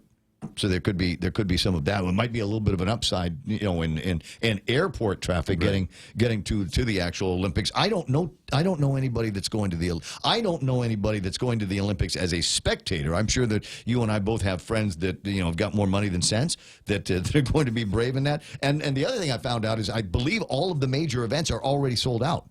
Oh, wow. So if you're thinking, I'll get on an airplane and go to Tokyo and enjoy the Olympics out there, I don't know if that's going to happen. You might be able to enjoy them from the bar, but I don't think you'll be able to actually make it into any of the venues for the major stuff. Right. Yeah. You should have already had that pretty well planned out. But we'll have some stuff to talk about. All right. Now getting back to the NFL, anything juicy besides? I don't have my pick'ems in front of me. That's okay. No, that's fine. We'll just run down the list here. We got Cowboys at the Bears. That's today. I'm picking boys. So you said you were picking the boys in that one too, I think, right? You and I are only off on one game. I think that's the Niners game. We might be off on two now because I've changed to pick, and I'll tell you why. Carolina, Atlanta, again, you don't want to pick Carolina. They just changed head coaches. Ravens at the Bills. I changed it. I'm picking the Bills, and here's why. The Ravens cannot possibly only lose 2 games all year long. This is one of those games that they may go up to Buffalo and just kind of say, oh, we got this.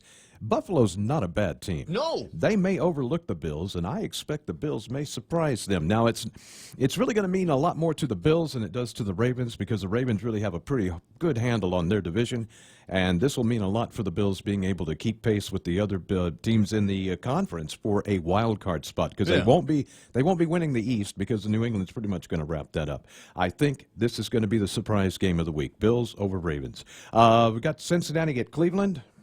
I got Browns. Yeah, because Cincinnati's a suck team. Yeah. So I've got Redskins at the Packers. I'm taking the Packers in that game. Keep going. Lions at the Vikings. I got Minnesota. 49ers at the Saints. Again, I think this is a game where the 49ers are going to get a little bit more than they bargained for, and I'm picking Saints here, mostly because it's in New Orleans. Mm-hmm. So we'll see how that goes, but that's probably going to be one of the best games. Like I said, I mean, you get a couple of teams that seem to be so well matched up. Sometimes it just comes down to who's playing home, who's got the home field advantage, and in a lot of cases that turns out to be the win. I think that's the way a lot of people are thinking. Getting this late into the term. Yeah. And I think with as many games as there are weekends left to play, I think we've seen the teams peaking where they are right now, which is I think what you want to be able to do is just peak late into the season, start winning and start making it, your way to the playoff season. Yeah, right. Actually, you would really want to start with your peak at this game right here and peak the last 4 games into the season and into the playoffs. And keep in mind that, people say, oh, well, 49ers, Saints, they pretty much got their divisions wrapped up, which is not true. 49ers do not. And so that's why this is actually a pretty important game to them. But it's also to the Saints because both of these teams are now playing for playoff seeding. And they'd really like to get that home field advantage through the playoffs. Gotcha. So, Dolphins at the Jets. Got to go with the Jets on that one because the Dolphins just can't win too many more. But that game is a toss-up. It'll probably be one of those 3-point games that goes either way. Colts at the Buccaneers. I got the Colts. Broncos at the Texans, taking Houston. Chargers at the Jaguars, got the Chargers. Titans at the Raiders, another toss-up. I'm going to go ahead and go with the Titans, although the Raiders could win this and might because it's in Oakland. Kansas City at New England, another tough call. This is another really good game this week. Yeah, this is another good game this week. Mahomes is back. Yeah. Chiefs are back on track. Patriots, they took a hit last week against Houston. They're going to look to bounce back from it. Chiefs won last week. Both these teams actually also trying to pit against each other for that home field advantage in the playoffs because both of these teams are top tier. So we'll see how that goes, but I'm picking the Patriots. Steelers at the Cardinals, got Pittsburgh. Seahawks at the Rams, go with Seattle. And then finally, the Monday night game, Eagles at the Giants, go Eagles. All right, Pam Duvall going, I'm a Vikings fan, go Vikings. Dave Torrey reminding you now that Niners are undefeated on the road in 2019. So if they're playing away from home, they are undefeated there. So that might factor into how you're putting your pick'ems together for the weekend, or how you're thinking about the big NFL weekend. 8:34 in the morning. Are they taking the day off for the Feast of the Immaculate Conception? They are not. There's still going to be football on Monday. Yeah, absolutely. Okay, Yeah, gotcha. yeah, I think so. Procession or not. It's 8. So you can They will show have up a in your procession pads. at halftime, though. With your helmet and your shoulder pads. It's 8:34 in the morning, and that's all the time that we got to pretend to talk about sports. You got something you want to add to it? There's still time to feed it in between now and 9 o'clock. It'll be cool. Montecillo Tyron has got news from the Guam Daily Post coming up next. Are you ready for some football? The Ray Gibson Show has got your fix every day with the Points NFL Pick'em Contest. Get the latest updates as we check out the past week's performance and break down the upcoming action. Get your game on by calling the hotline at 888-TALK or sound off on Facebook Live at thepoint.gu. League members get a chance to win some awesome weekly prizes with a shot for your choice of a new GTA phone. The NFL Pick'em Contest is brought to you by Current Guam with special thanks to GTA.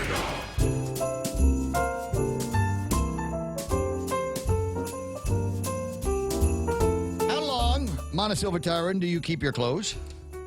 As long as they're still good. As long as they're still good? As long as I still fit them. Actually, I keep them even if I don't fit them in hopes that I might one day fit them again. Survey shows women keep their favorite piece of clothing for at least 12 years. The survey also discovered the average woman has more than 125 items of clothing in her wardrobe, but she wears less than a quarter of them on a regular basis. That's true. So you got 125 outfits in there. I wear my workout that you wear your gear basic same all 30 the clothes. time. It's just workout clothes, right? Yeah, all the time. It's comfortable. It's the more People comfortable think thing. I work out like 24 hours a day because I'm always in my exercise clothes. Exactly. So ponder that, ladies. Take a look. I mean, it doesn't come with any advice about what you do about it. It just says that women will generally keep their clothes, their favorites, for 12 years. They will always be in the closet, hubby, and there's nothing you can do about it. Whether You're gonna it say, fits or not. You're going to say, why don't you get rid of some of these? You don't wear them. Because I might. One of these days. One of these days. Where's I'll that? be a size 2 again. I'm going to go running right now, and that's the number that I will have in my head. I don't know what the figure is for guys, though. What do you think? Well, I don't know. I've had this shirt for 10 years. At least, right? Yeah. So I take good care of it. It doesn't have holes in it. Right. You know, why not? No, I've got nice. I've got virtually every jacket Shelley ever got me. Going back 1,000 years. I have members only jacket. I've still got one of those that I wear every once in a while just for fun. And years ago, it was a shirt that had a stain on it, and I wanted to go to Lights. But I didn't want to go home and change shirts, so I wore the shirt, went into Lights, and they, like a lot of nightclubs, they've got this little boutique section where you could buy Lights sweaters, and so I bought a Lights sweater, and I still have that. There's a video of you wearing that recently. I don't want to talk about that, but yeah, so I got this Lights sweater that I got from the place, and I've had it. I'm trying to figure out how many years it is, but I'll put it in perspective. This is Lights pre-Camelot. Right. The 2 wives did not throw it away. Two wives had an opportunity to throw it away. That means you're a good husband because they never took a pair of scissors to didn't your know clothes. it was there. It's 8:37 in the morning, and there it is. We got time for a little bit of news. Last look at news with Montecillo Tyron and the Guam Daily Post. The Guam Department of Labor ramped up and ready to take on what they expect will be an influx of people looking for work. This as the SNAP program seeks to implement a new requirement that beneficiaries get a job or take some sort of job training at least 20 hours a week. The changes take effect on April 1st. Labor officials will be linking up job seekers with available positions. The Guam police officer seen allegedly assaulting an arrestee this week has been placed on admin leave, and several investigations are now underway. The FBI and the U.S. Attorney's Office both initiating a civil rights violation investigation, while the police department and the local AG conducting internal and criminal investigations of their own. And the Navy will conduct helicopter and small boat training within 2 miles of the Mauricio shore on Monday. You might have seen the activity last night. The training, they say, is designed to enhance sailors' readiness. People in surrounding areas shouldn't be alarmed if they see or hear increased activity associated with the training. Fishermen and marine tour operators should monitor the Coast Guard broadcast notice to mariners for advisories. And those are some of your top stories from the Guam Daily Post. For more on these stories, log on to their website at postguam.com. 8:38 in the morning, and that's iConnect time. Give them a ring at 888-8888. Very festive people because it's the holidays, and they want to tell you about saving some money this year and next year. Mobile, internet, push-to-talk. They do it all at iConnect. Attention federal employees and annuitants. Open season is running now through December 9 for FEHB plans. Voted Pika's best again for 2019, Take Care delivers comprehensive insurance coverage and quality health care when and where it's needed most. Take Care's popular supplemental wellness package provides cash incentives and gives members a choice of 19 fitness partners, including Paradise Fitness Center. To learn more, visit TakeCareAsia.com. Take Care, the first reaccredited health plan in the region. 80 minutes away from the start of my weekend. And Mona's begins, like, right now. That's it. She's all done with. Listen, if you're thinking about grabbing something, maybe you got somebody that is celebrating something today and you're going, you know what, you deserve some great tasting food.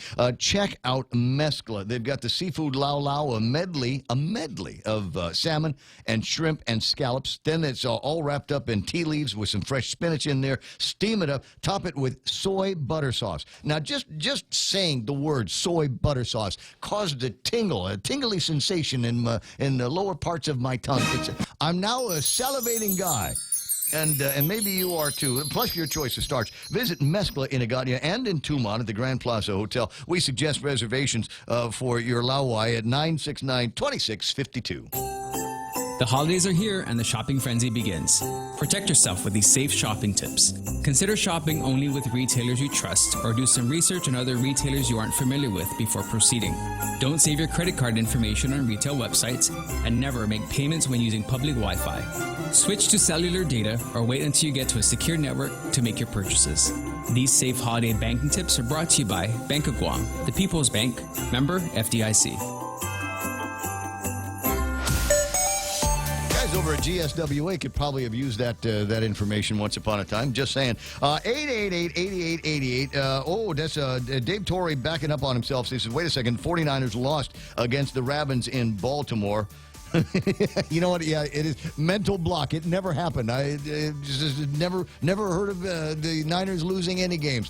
19 away from the top of the hour. What is the traffic gizmo say? I was taking a look at it earlier to see if that whatever it is off-road deal on the back road to Anderson was causing any severe problems out there, and it doesn't look like it's showing up on the traffic gizmo. Route back road to Anderson, Route 15, seems to be running clear. Might still be some goings on out there, so just prepare yourself just around the Guam Raceway Park area. Most of the rest of it is intersection traffic, except on Route 27 Alpha around the Weddingale Rugby Field down into the intersection that takes you into the mobile station and the flea market area. Expect some traffic going out of there. That will meet up with traffic at the other end of the Harmon Loop Road, so watch out for that as well. Slower going, just past the gas stations, not the gas, is the gas station, the Jack in the Box and Wendy's, slow going from around there right up until you get to the intersection where you meet up with the Weston Hill Road, but then it starts smoothing up again. But the only place where I'm seeing any kind of red right now is at my least favorite intersection of all time, and that is the road that takes you up Route 10A towards the airport. It's you come out of the Home Depot, that intersection, and then you've got to fight for the merge. There's one lane that goes up towards Teedson. There's the other one that goes that way, and it's all basically sucks. So just watch out for it right now. Don't think it's an accident. Might just be a big truck trying to figure out which lane to land in. 842, and that's right now traffic on the point. Want to grow your business? Start a new venture? Or stay ahead of the competition? You can. With Docomo Pacific Smart Business Solutions tailored to your specific needs and ambitions, you can do it all. Partner with a network with best-in-class network coverage, state-of-the-art communication platforms, and a team dedicated to providing you with premium support. Call 688-2677 to start your journey to success today. Docomo Pacific Business, delivering your future today.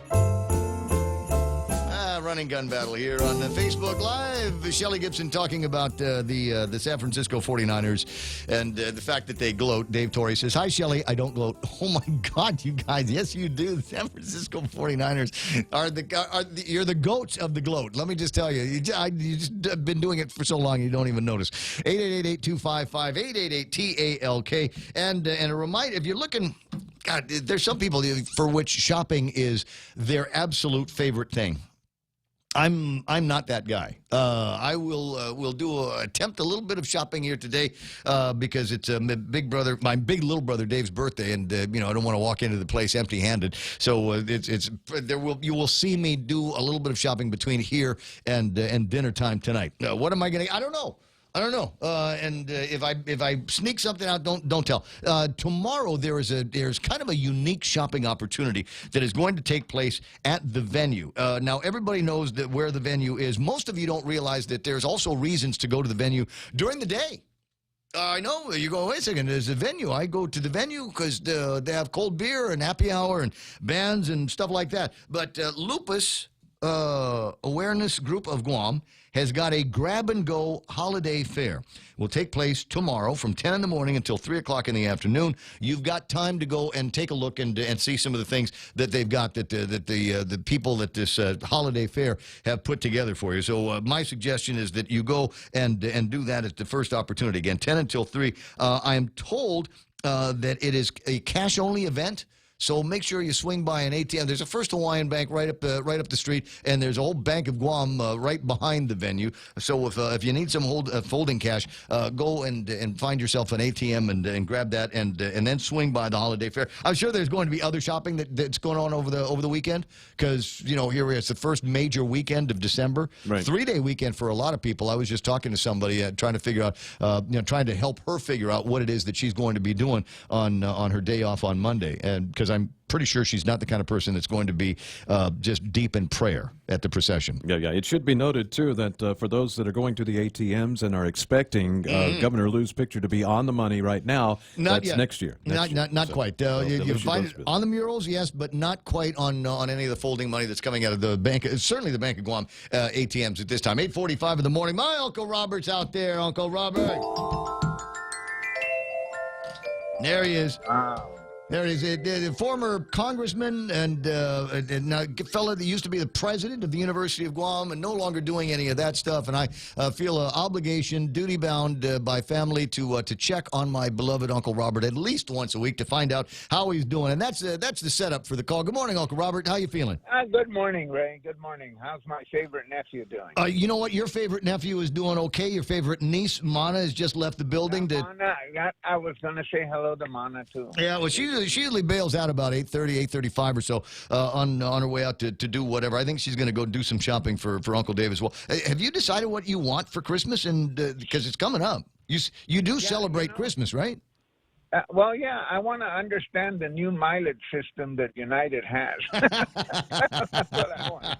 That's what I want for Christmas. Yeah, I don't get this, but Anyways, no, I just I'm really content with what I have, and whatever I get is a bonus. And I've long decided that I'm gonna give out more than I'm ever gonna get. Now, but are you old enough? Because this happens with old people sometimes. Is you're dying, so you start giving away stuff in the house, and you say, I'm not using that vase anymore. I noticed that you like it, and so just here you can have it. No, but Narissa went on to Marie Kondo, and we got rid of a bunch of books and a bunch of clothes. Is that not the hardest thing in the world to do, is to part with books? Oh, it was terrible. So I ended up giving them to my daughter. And then I said, just hold on to this. Right. Yeah, we've got this. My mother had a great, she's a voracious reader, as you know, and to this day, there is still the great book collection at the house. And even though she's been gone for a couple of years, there's not one of us that have got the heart to get rid of any of that stuff. So I think we're just going to turn that section of the house into the Rosemary Underwood Museum. There you go. And once upon a time, there'll be the Robert Underwood Museum. Yeah, it'll be pretty small. What I was going to say, well, there might be. I was at the Intramuros in the Philippines, and they've got the place where the actual holding cell that they kept Rizal at before they killed him, and I thought it was interesting because as also part of that museum experience, you got clothes, you got furniture, you've got actual writing in his own hand, and I thought that was kind of interesting. I mean, if we were to put together a wing of the new museum and dedicate it to the life of my beloved Uncle Robert Underwood, what kind of stuff would we have in there? Now, and don't give me here's my writings and, here's the most important thing that came out of my time in Washington, D.C. I want stuff that's coming out of the fertile, humorous brain of Uncle Robert. What do you really want people to see?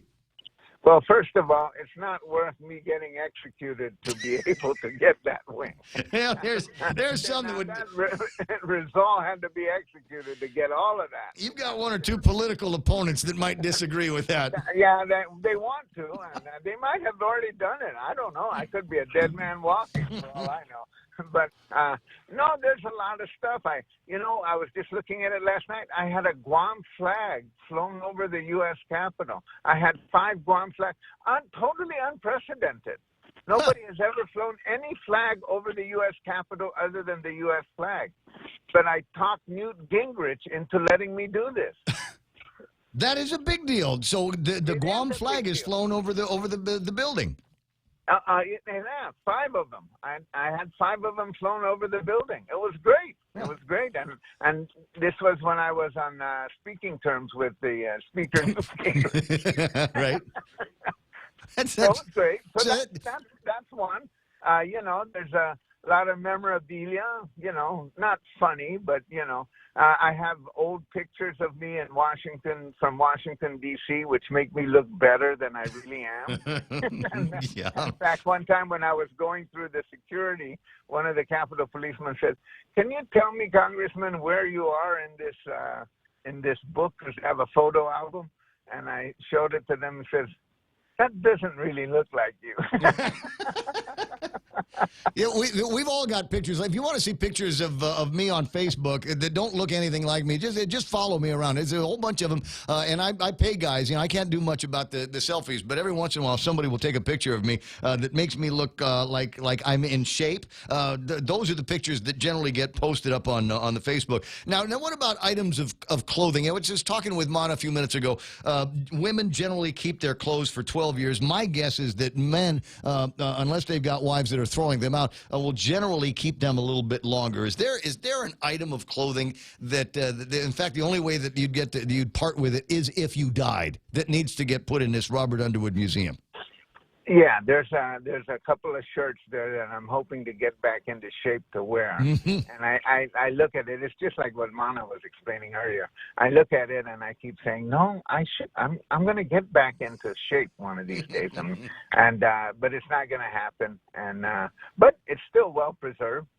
Right. And, I have a suit that I was sworn in, and sworn at. And so I have that. And I can't get into that suit, that's for sure. But other than that, no. But it's true. Well, Auntie Narissa used to have a lot more clothes in the closet, but after Marie Kondo, we're about the same now. Yeah. It changes in size. What do people call it? Downsizing, when they start letting things like that out of the house. Now, you've been retired for a little bit now, and we got word yesterday, about this time yesterday, that Chip Gard from the National Weather Service is finally going to be retiring. Do you have any advice for him? Yeah, don't watch the weather.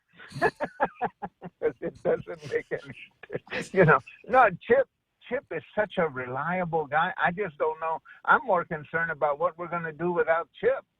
Bring back the storm chasers. We'll bring back those airplanes that we used to have back in the 80s that actually flew into the storm. We'll have to bring those back. Right. Well, they're still alive over in Biloxi, Mississippi. That was my understanding. Is they said, well, we don't need that on Guam anymore, but we sure need them on the east coast of the United States. So they've moved them over off in that direction. Well, Mississippi has a couple of senators and a few congressmen. That helps. Hey, speaking of senators and congressmen, I was reading this story earlier, and at the risk of putting a frowny face on your face, Hawaii delegates complain about $17 million in COFA funding error. Department of Interior and the Census Bureau went to leadership in Hawaii and said, there's been a mistake, and it looks like we shorted you by about $17 million. Now they won't say how it happened, is the deal. The resulting misallocation of federal dollars to the states, but provided no details on how the error occurred and how it was discovered. This is kind of like that $14 million tax thing, on a cigarette tax thing over at Rev and Tax. The two agencies, and this is the part that got me all frowny-faced, the two agencies, Census Bureau and Department of Interior, admitted the mistake and proposed restoring funding by cutting payments to Guam, American Samoa, and the Commonwealth of the Mariana Islands. For over 3 years, they'd make Hawaii whole, and I'm going, what? No, we're not getting enough as it is. That's right. Well, I think Hawaii has to stand in line with all our other creditors. Yes. Put Hawaii to the back of the line. But, I saw that. I'm sorry, that's funny. I saw that letter, and I'm surprised, and I'm not sure if I read the letter right, but I think certainly the two members of the House, Tulsi Gabbard and Ed Case, signed on to it. Yeah. But they also apparently convinced Kilili, Amata, and Mike St. Nicholas to sign on to the same letter saying that there was a mistake.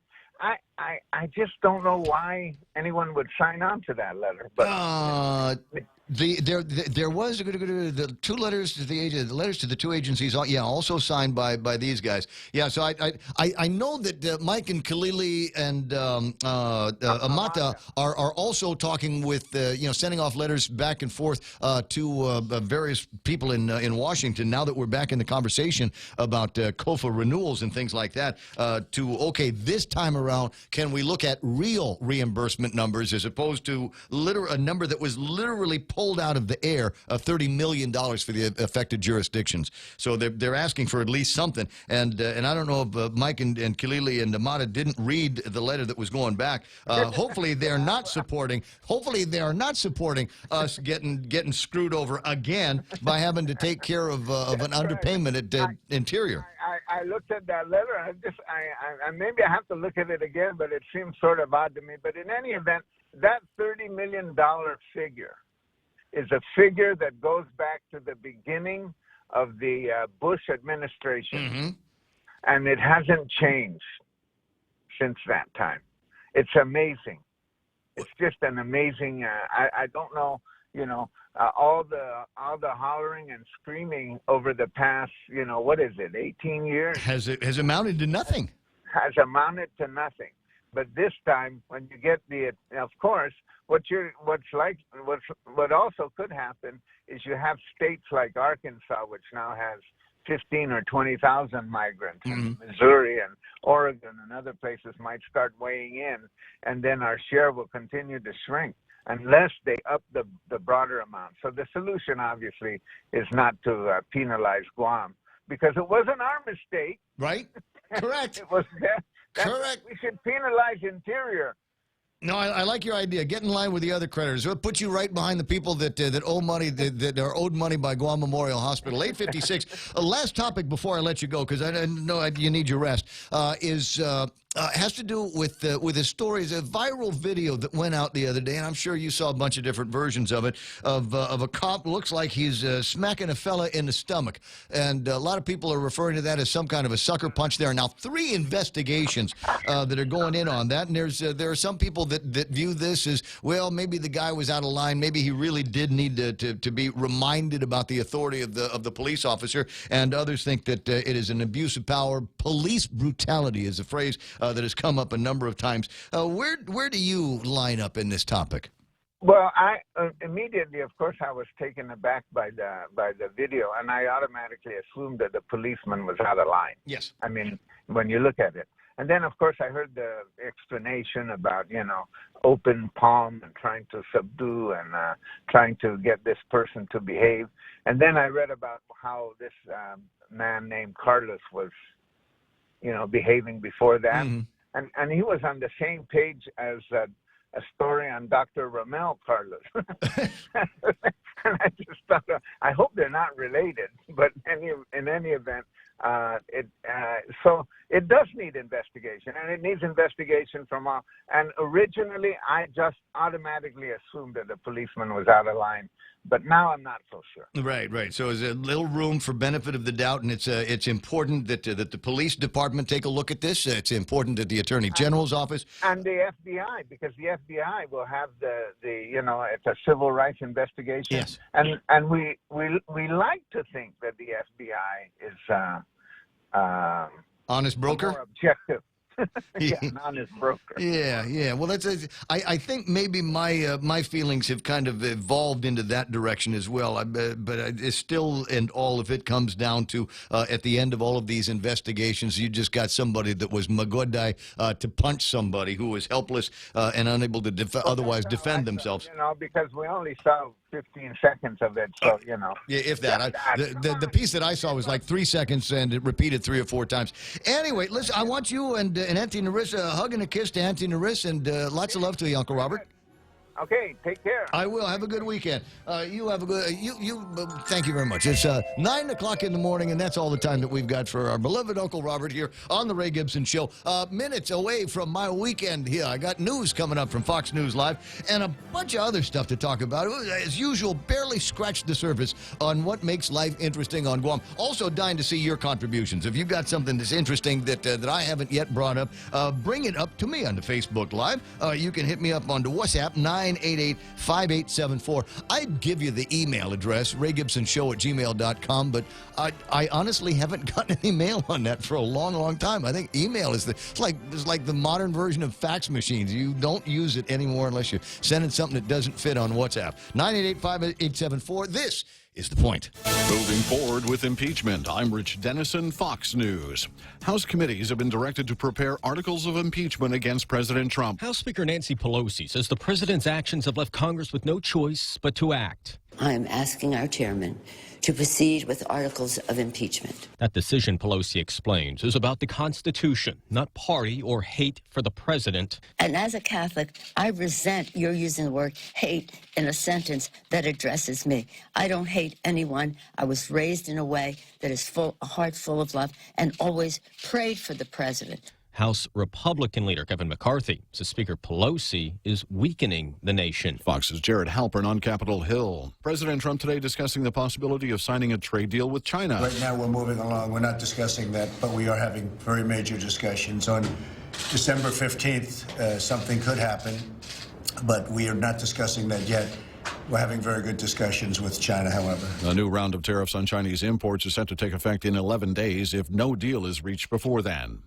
Former Vice President Joe Biden in a testy exchange at a New Hampton, Iowa town hall today. Biden responding to a man who asked why he sent his son to Ukraine to work for a gas company. That's not true. And no one has ever said that? No one has heard that? I see it on the TV. You see it on the TV. No, I know you do. When the man said Biden was too old to be president, the former vice president challenged him to a push-up contest. Breaking news just in, a Minnesota National Guard Black Hawk helicopter has crashed near Pearl Lake in central Minnesota with 3 crew members on board. Guardmaster Sergeant Blair Houston says the contact was lost with the helicopter minutes after it took off from St. Cloud on a maintenance test flight this afternoon. No word yet on the fate of the helicopter flight crew. America is listening to Fox News.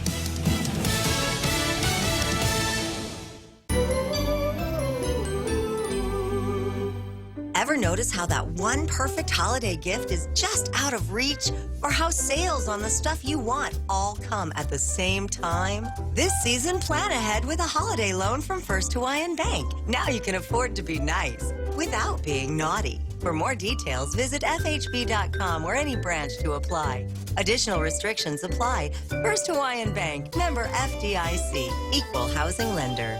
In life, we all have the ability to make a difference, to make an impact on someone's life. As we look around us, time never stops, but we are filled with endless moments of gratitude. The art of giving is incorporated in so many different ways. At Guam Gift Baskets, we want to be able to express your gratitude and love to those who you care about. Show your appreciation with a gift made with love this holiday season. Visit our website at guamgiftbaskets.com. See the smiles, touch their hearts, feel the experience. The Trump administration today accused Iranian security forces of killing more than 1,000 people in crackdowns against recent protests that have swept the country. That figure is higher than previous estimates from human rights groups and others. The administration did not present any evidence to back up that claim. A major gang bust announced by federal officials in Massachusetts. Dozens of members of the Latin Kings gang from the Boston area and the eastern U.S. face drug, gun, and racketeering charges. A number of search warrants are also being executed. The arrests are the result of a 5-year investigation. U.S. Attorney Andrew Lelling says so far they've seized weapons and other assets, including an MP5 submachine gun, an AR-15, and a MAC-10. 6 cars, 6 motorcycles, 3 jet skis, and an ATV. Drugs and cash were also found. Arrests of Latin Kings leaders were also carried out in Connecticut, Rhode Island, and New Jersey. Gernal Scott, Fox News. There's a new report on the dangers of cell phones. From facial cuts to fractures, a study out finding a spike in facial injuries linked to cell phones. One woman even breaking her nose when she dropped her phone on her face. The study, published in a JAMA journal, finding an estimated 76,000 people hurt nationwide over a roughly 2-decade period starting in 1998. There were fewer than 2,000 cases a year until 2006. That's when they increased sharply. It's also around the time the first smartphones were introduced. Some of the injuries were caused by phones, such as people getting hit by them. Many of the others were from distracted use while walking. Lillian Wu, Fox News. The Chinese technology firm Huawei is asking a U.S. federal court to throw out a rule that bars American phone carriers from using government funds to buy its equipment. American officials say Huawei products pose a security risk, accusations the company denies. I'm Rich Dennison, and this is Fox News. If you've ever struggled for breath, you know what a scary experience it is. Whether you have asthma, emphysema, COPD, lung cancer, or another respiratory illness, the right medical treatment makes all the difference. GRMC's Pulmonology Clinic has the latest technology and respiratory equipment, staffed by world-class pulmonologists. Make an appointment today with GRMC's Pulmonology Clinic and start breathing easier. GRMC, where patients are partners.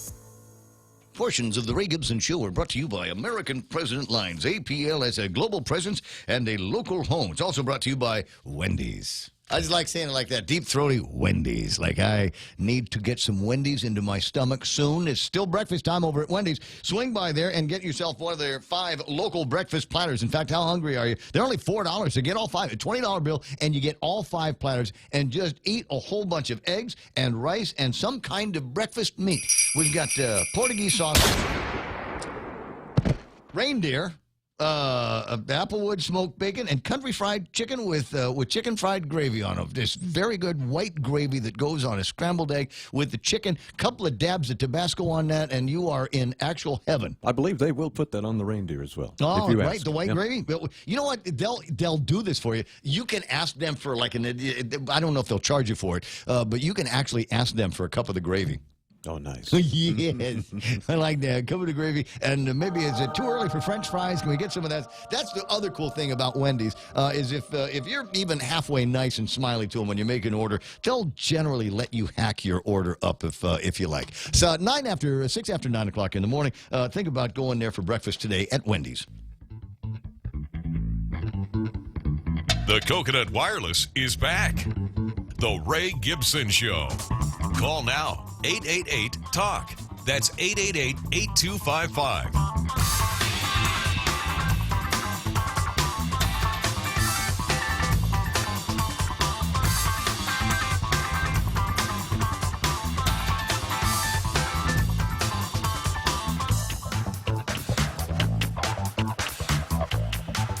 I'm going to try to do something kind of on the fly. I'm not really good at this. I'm just now getting used to using the new phone that I got from GTA. It's an iPhone Pro Max. Very, very a step ahead, and it's got some features in it that I don't quite understand yet, having been an Android guy for a long time. But I wanted to take a picture and send it basically to myself onto our WhatsApp page. So put the Jeopardy music on in the background while I do all of this stuff. I'm talking and texting myself at the same time. press that, and press that. And there we go. Should be there in just a second. And what I'm sending myself basically is a picture that I took yesterday. I was having lunch over at Teray, had a craving. Do you get this every once in a while? Do you get cravings? I had a craving yesterday. We got on the road. I had a meeting to attend anyway, but I got on the road and I thought, I'm hungry for something. And the only thing that I was hungry for, I needed to get like a buttery crunch flavor in my mouth. And I was thinking about a guy that I used to work with, and one of his he did traffic reports for us. And when he was done with the traffic reports, he'd swing by Payless and get a bag of Pullman bread, just regular plain old American bakery Pullman bread, a stack of American cheese, and some butter. He already had on him a griddle. The guy carried a griddle with him. He wasn't a small man, come to think of it, but he'd bring the griddle up to the 8th floor and start making grilled cheese sandwiches for everybody. And the boss made him stop because he thought it was a distraction and he was a Scrooge. But for the time the boss wasn't around and I was running the place, I said, you know what, this is okay, because I loved the smell, and still to this day love the smell of a grilled cheese sandwich. And I had the craving for it yesterday and went over. There are literally few things better than a properly made grilled cheese sandwich. And they did it. They did it absolutely right. You know, the cheese was right, the buttery, the toasty thing on the side was nice. So I'm having my lunch, and in walks Governor Eddie Jerome Bozacalvo, and I had not seen. I have literally not seen him since the election. Maybe even before that. We hadn't seen each other in a long time, and I had no idea what he was up to. A guy walks in with his beautiful wife and his beautiful daughter, and they commence to ordering stuff. Anyway, so I'm watching the process here, and it occurred to me that this could actually be something funny, and so I took a snap of Governor Eddie Jerome Bozacalvo and the family. It's kind of almost a spy voyeuristic snap, and there he is, and there's his daughter, and the back of his wife, and it says, "Wow, feels like I'm stalking my ex. I miss you. Come back. Please come back, be governor again." Because I'm wondering how many people there are out there. Not to be, all smacking the administration in the face kind of stuff, but I'm wondering how many people out there go, "Wow, I miss Eddie." I wonder how many people are doing that. Just going, when are things supposed to happen around here? Guys sure do miss Eddie. Even cousin Troy was on the radio yesterday talking about this. And you think about it, at the end of Troy's time with the administration, it was not as pleasant as it was, I suppose, in the very beginning of the operations over in the Calvo Tenorio administration. I recall the good times and the bad times over there. But I thought it was kind of interesting, Troy making those statements. Even Troy, to a degree, misses the Calvo Tenorio administration. 11 after 9 o'clock in the morning, 888-825-5888-TALK. As I told you, there's a bunch of stuff in the table of contents that are worth talking about, but one handed to me just minutes ago by the team over at Fox News. And this is an interesting story that they had towards the end of it, what we in the business refer to as a kicker story, which means that we're kicking out of the serious news stories and going into, therefore, other. And a lot of times back in the olden days, you get your Fox News or CBS News or AP News or whatever, and you're playing that on music stations, and you want to kind of go into the music with something that's not so serious, or go back into the banter with something that's not so serious. And this story here, 76,000 injuries over the years from cell phones, including a woman, and I can totally see this happening. I'm surprised it hasn't happened to me. Broke her nose when she was viewing her cell phone and it fell out of her hands onto her face. Broke her nose. Isn't that something? That must have been a big phone. That's a tablet. Like a tablet. I mean, take a look at this, the size of this. I mean, you remember when they first came out with Blackberries? And they got the Blackberries. The original iPhones weren't that big. But you come to think about it, and somewhere out there, you know who still has his original, the very first Apple iPhone? A guy named Jim Bigley. JB's, and in his place in the slums of Repulse Bay, there's a stack of drawers, and in one of the drawers is every single phone, every single iPhone he's had. I don't blame Going them. back to the very first one. Yeah, as much money as you spend on them, you might as well just Might as hold well on keep to them when they're done. Yeah, exactly. And I likewise as well have a drawer of ancient cell phones over at my place. And every once in a while, and I try to take good care of them. And I got this new phone. First thing I did, went out and got a thing for, to protect it from scratching and drops. Because in my mind, I'm thinking I might be able to sell this to somebody at the end of See, it. that's what I do with mine. I either bequeath them to my kids. Yeah. Or sell them to somebody. Oh, I who tried needs one. bequeathing to the daughter. I tried bequeathing a phone to the daughter, and she is absolutely not having it. Yeah. You get there's I don't know, a teenage mindset, something like that. Oh, you got an iPhone Pro Max? What color should I get mine in, Dad? Because it just like they will follow. Oh, you got that one? Well, I'm getting that one too. Oh, you got an Apple Watch? Let's go and get mine. Not can I have one? Oh, let's go to Beyond the Box, and I'll go get mine next. Very good. 9:13 in the morning. I can see that kind of thing happening. Can't you?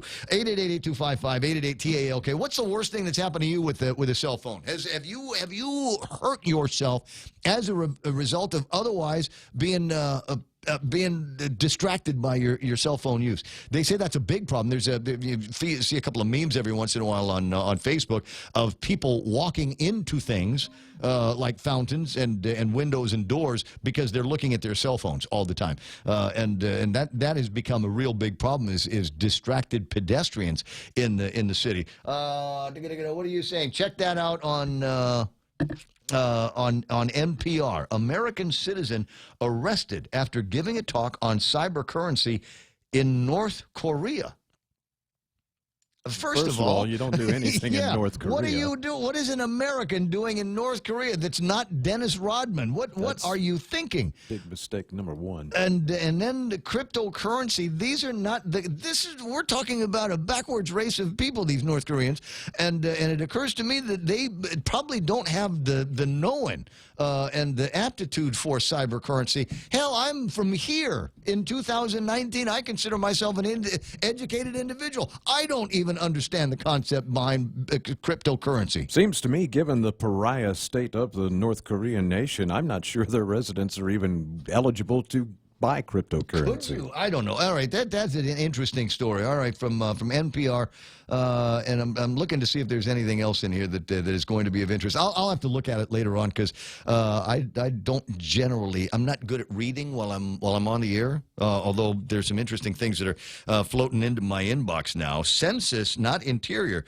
should be penalized. Interior relied on Census's mistake, and reps from states such as Arkansas, Washington, and Oregon aren't concerned about their COFA migrants or asking for a share of the mandatory funding because their respective economies aren't being burdened by COFA migration to their area. Food for thought and not for public consumption. Well, that's okay. I didn't say your name, but it is interesting response to what we have been talking about. One of the stories that is out there that I'd mentioned in the beginning of the program, and that is concerns now from Hawaii.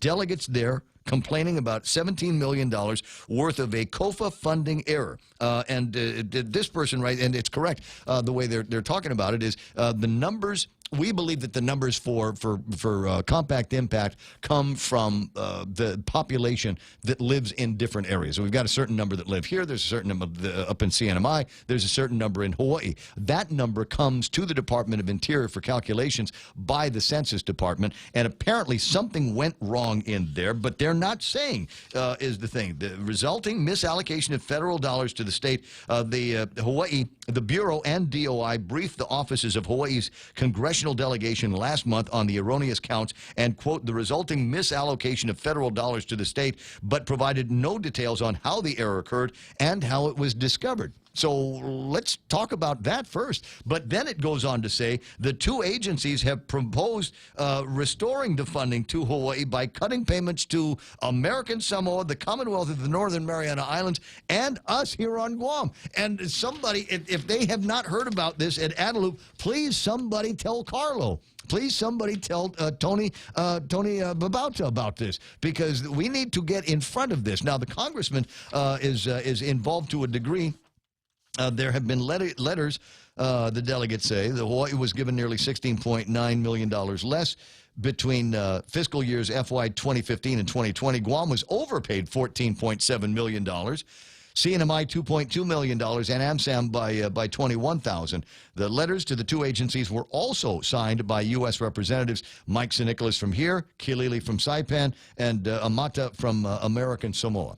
So they're expressing their concerns. My guess is that Mike is probably against the idea of them getting money from Guam to restore to the state of Hawaii. How have we been overpaid when recently we just heard a story how we've actually been underpaid here for the migrant situation? So I'm not sure.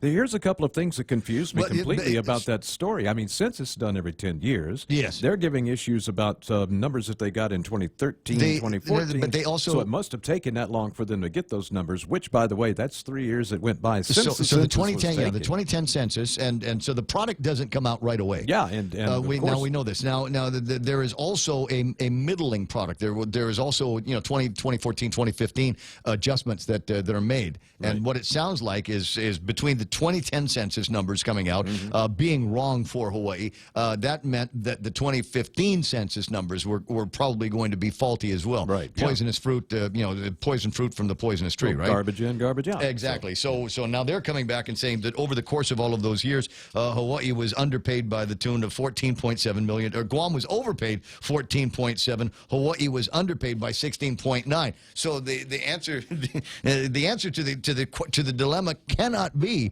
that Guam was overpaid, we ought to get cut by a third of that for 3 years. Yeah, because clearly we have not received enough money to help us take care of the Copa migrants that have come here. Yeah, I'm getting a couple of other links and other attachments about how the error was made and how it was found. But at the end of it, as Hillary Clinton says, it just doesn't matter. It doesn't matter. The numbers are wrong to begin with. We know that. Anybody in any jurisdiction that is affected by compact migration knows we are not being compensated properly by the federal government. There is no rhyme or reason to being able to take a number as small as $30 million, which we will spend in 6 months on COFA migrants on Guam, and divide that up among all of these different jurisdictions. There has to be a better answer on how this gets done. And like I said, the answer for us is to ensure that they don't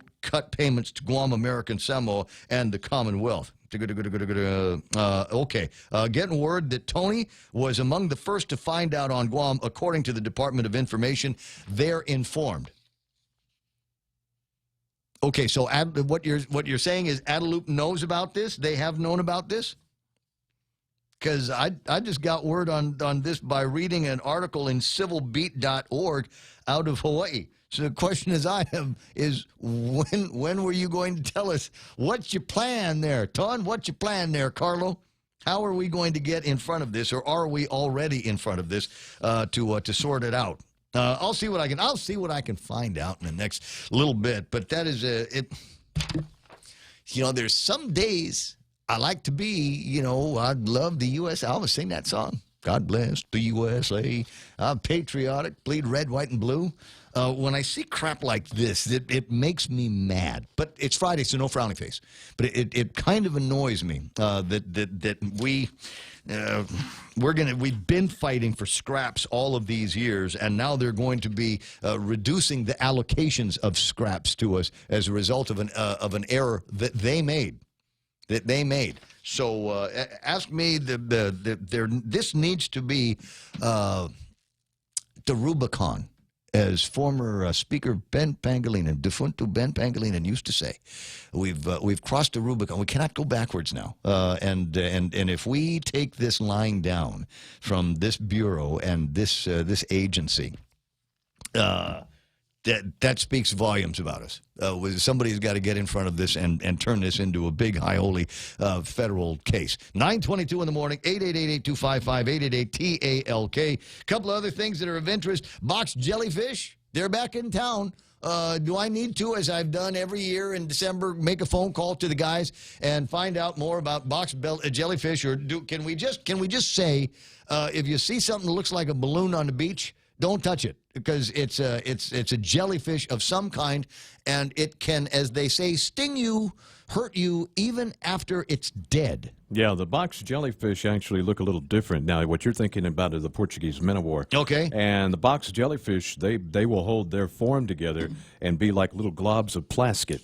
Not like a bubble. Not a balloony thing? But it's just like a glob of plastic laying on the floor. And sometimes the kids will go over there and pick it up thinking it's like an old bottle or, a piece of plastic that's washed up, and it'll sting them. Right, okay. Yeah, so just avoid anything on the beach that you don't absolutely recognize. Now, where is the preponderance of these things going to be found? More than west side, likely, east side? probably east side, because Okay, that's they're where coming the in with the trade wind wind. fetch is coming in, and they're going to blow them in. But they will blow around and migrate around to the other parts as well. So it's not going to be out of the question that we'll see some, maybe even in Agana or Tumon Bay. Just got to keep your eyes out, and when you see one, let everybody know first. Tell everybody, got a jellyfish here. Let the lifeguards know, but get out of the water. Yeah, I was going to say, because it might not be swimming towards you, because they only got a little tiny something of an eyeball in a brain. There's not much to it, and so it might just float towards where you are. It doesn't mean to sting you. It will, because it's even after they're dead and there's nothing else going on, they can still sting you. At 9:24 in the morning, and I'm so delighted. There was a story Sabrina did over at KUM a couple of days ago. It's been in my pile of stuff to talk about, if for no other reason, because there seems to be there's a population, a subset of the population here on Guam that are just the same way that there are people for whom Donald Trump cannot satisfy. Any way, shape, or form. There are a subset of the population here on Guam for whom Michael St. Nicholas will absolutely never satisfy them. I think they're called Democrats, and I think it's almost all of them that have this I don't know, annoyance factor with Mike St. Nicholas, and they just get so hyper and shrill and bedwetty about it. What was it? There was a story a few weeks back. Oh, my God, what are we going to do? The Speaker of the Legislature even reached out to the Attorney General, Levin Camacho, saying, I don't know what to do about Mike St. Nicholas's State of Congress address that he's supposed to deliver. What am I to do? Am I breaking the law? Is he breaking the law? What's going to happen if Mike St. Nicholas, for heaven's sakes, doesn't come out and respond to me about when he's going to be doing his State of the Federal Address to the people of Guam? And here, piece of good news here, guys. Mike's A, working, and B, needed to take a look at the calendar. There's a lot going on the congressional calendar, a lot going on personal calendars, holidays, things like that. And the story by Sabrina Salas-Matanani reads, Congressman Michael St. Nicholas is scheduled to deliver his annual federal address next year. According to a letter sent to Speaker Tina Rose Munya-Barnes, the congressman is requesting that he deliver his speech on Monday, January the 6th. The Speaker's office, however, pegged that speech to be delivered at 4 o'clock in the afternoon. And the congressman, however, responded requesting that his speech be delivered instead at 7 in the evening, so as to ensure maximum public attendance and participation. No word yet on the final time the congressman will be delivering his address. And I've got to ask the question, just in all of the years there's been a legislature and a representative in Washington, D.C., has there been this much to do over the address? Who cares? Maybe the people that are asking so many questions are just simply not used to a congressperson being busy. Yeah, what you doing? Oh, working, reading letters and signing letters, and trying to see if there's ways that he can use his position in a pretty important committee, I think, to see if there are ways to get people thinking differently about Guam. In other members of the committee, absolute nut jobs, absolute nut cases. But we've got a guy, like I say, in a fairly important committee, and I know that this doesn't ride parallel with the Democratic conventional wisdom. And frankly, I don't care. I've seen enough bullying of Mike St. Nicholas from the so-called leadership, and you know how I feel about bullies. In light of that, I don't actually belong to any political party in particular. I don't want to belong to any party. I'm sure the Democrats would love to have me on their team just because, they like to have more people, strength in numbers. But why would I join the Democrat Party after watching the way they treat their own? Yeah. And that's not just here. That's even on the national stage. It would just be the last thing I would. Of course, I don't want to join either one, but certainly I would not join the Democrat Party because they're mean to each other. It's crazy. Well, Kamala Harris, I think, lost a lot of points among not not necessarily the very radical left of her party. I mean, to the degree that I'm paying any attention at all to the presidential hopefuls that are running against Donald Trump, you're going to lose in the next election here. But I think she had made some remarks about Joe Biden, and say what you want to about Slow Joe on this one, but he still had a lot of backing from, middle ground Clinton Democrats. And there's still a whole bunch of those guys that are, not everybody is over on the AOC side of the scale here. And I think that some of the comments that she made against Joe, I think there were a lot of old school Democrats that said, that's enough of the disrespect of the elders here. There were people in the Democratic Party that helped build it before you, and you need to show them a little bit of respect. And I think some of the same thing needs to be done. What's this? I've seen this before, and you're absolutely right. There's going to be shopping over the weekend, and among the things that you might be shopping for is toilet paper. I like to make sure now that being a bachelor, etc., that I've actually got toilet paper in the house, and that if I have any kind of guest over to the place, that they're not using napkins from McDonald's or KFC. Nothing wrong with those. They're observant. But if you do go, and you can see this here, this is not just a stateside thing. 12 rolls equals 54, and then you've got all this other kind of mathematics that goes into, 54 what? It equals 54 regular rolls. You get 12 rolls of that Charmin, and it equals, the 12 rolls of that will equal 54 rolls of regular ply or regular whatever. Toilet tissue. It's funny how they make the toilet rolls so big, and yet the toilet roll holders all stay the same size. Same size, right? So you got then you got the next one here. 30 of these rolls will equal 68. Well, you can get 12 equal 54. Why is it 3 times that number only equals 68? What's going on here, right? Wow. So, I mean, that math just... So it's not just, but it's not just toilet paper math. The paper towel math has the same thing. So you're going to Cost You Less today because we told you that Cost You Less has Johnny Black for $39.99 a bottle. Yeah. And for some of you, that might be, hey, there you go. That'll keep me going for the Christmas holidays. Some of you might be going, that's good for today.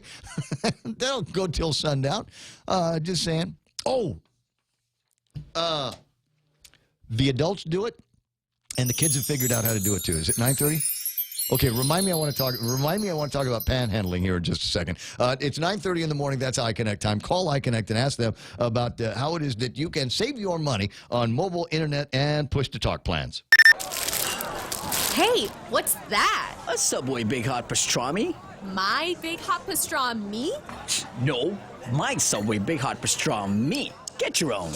Get your own Subway Big Hot Pastrami. Tender, juicy beef on freshly baked sunflower crunch bread, topped with pickles and mustard. Finish off your meal with all new seasoned potato wedges, baked to perfection right in the restaurant. Both available for a limited time only. Subway, make it what you want. Water. It covers nearly 3/4 of our Earth. From vast oceans to millions of rivers and streams, we're all concerned with protecting our world's water, but none is more important than the water you and your family drink and use throughout your home. A Connecticut water treatment system can improve your water so that your family is using the best water in the world. Connecticut, for refreshing ideas on water. American Water Tech. A passion for improving lives through better water. Knowing that we have choices in medical providers locally and outside of Guam is important and reassuring. This is the reason why Calvo Select Care provides quality health care options to its members. From a wide array of local, primary, and specialty doctors and clinics to a comprehensive hospital network on island and outside of Guam, you can trust Calvo Select Care to be there for you. Federal employees and annuitants enroll today. Call 477-9808 for more information.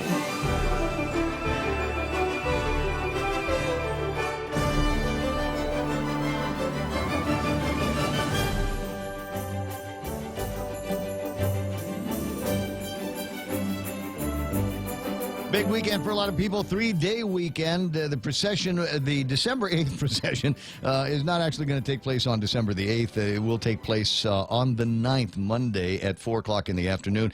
There will be masses, novenas, things like that over at the church on December the 8th, but that is for Advent. And so that's the way it works on days like, weekends like this where December 8th falls on Advent Sunday. 9:32 in the morning, 888-8255, 888-TALK is looking at a notice I got. I got Netflix Netflix, the app on my phone. Oh, you didn't know it comes like that?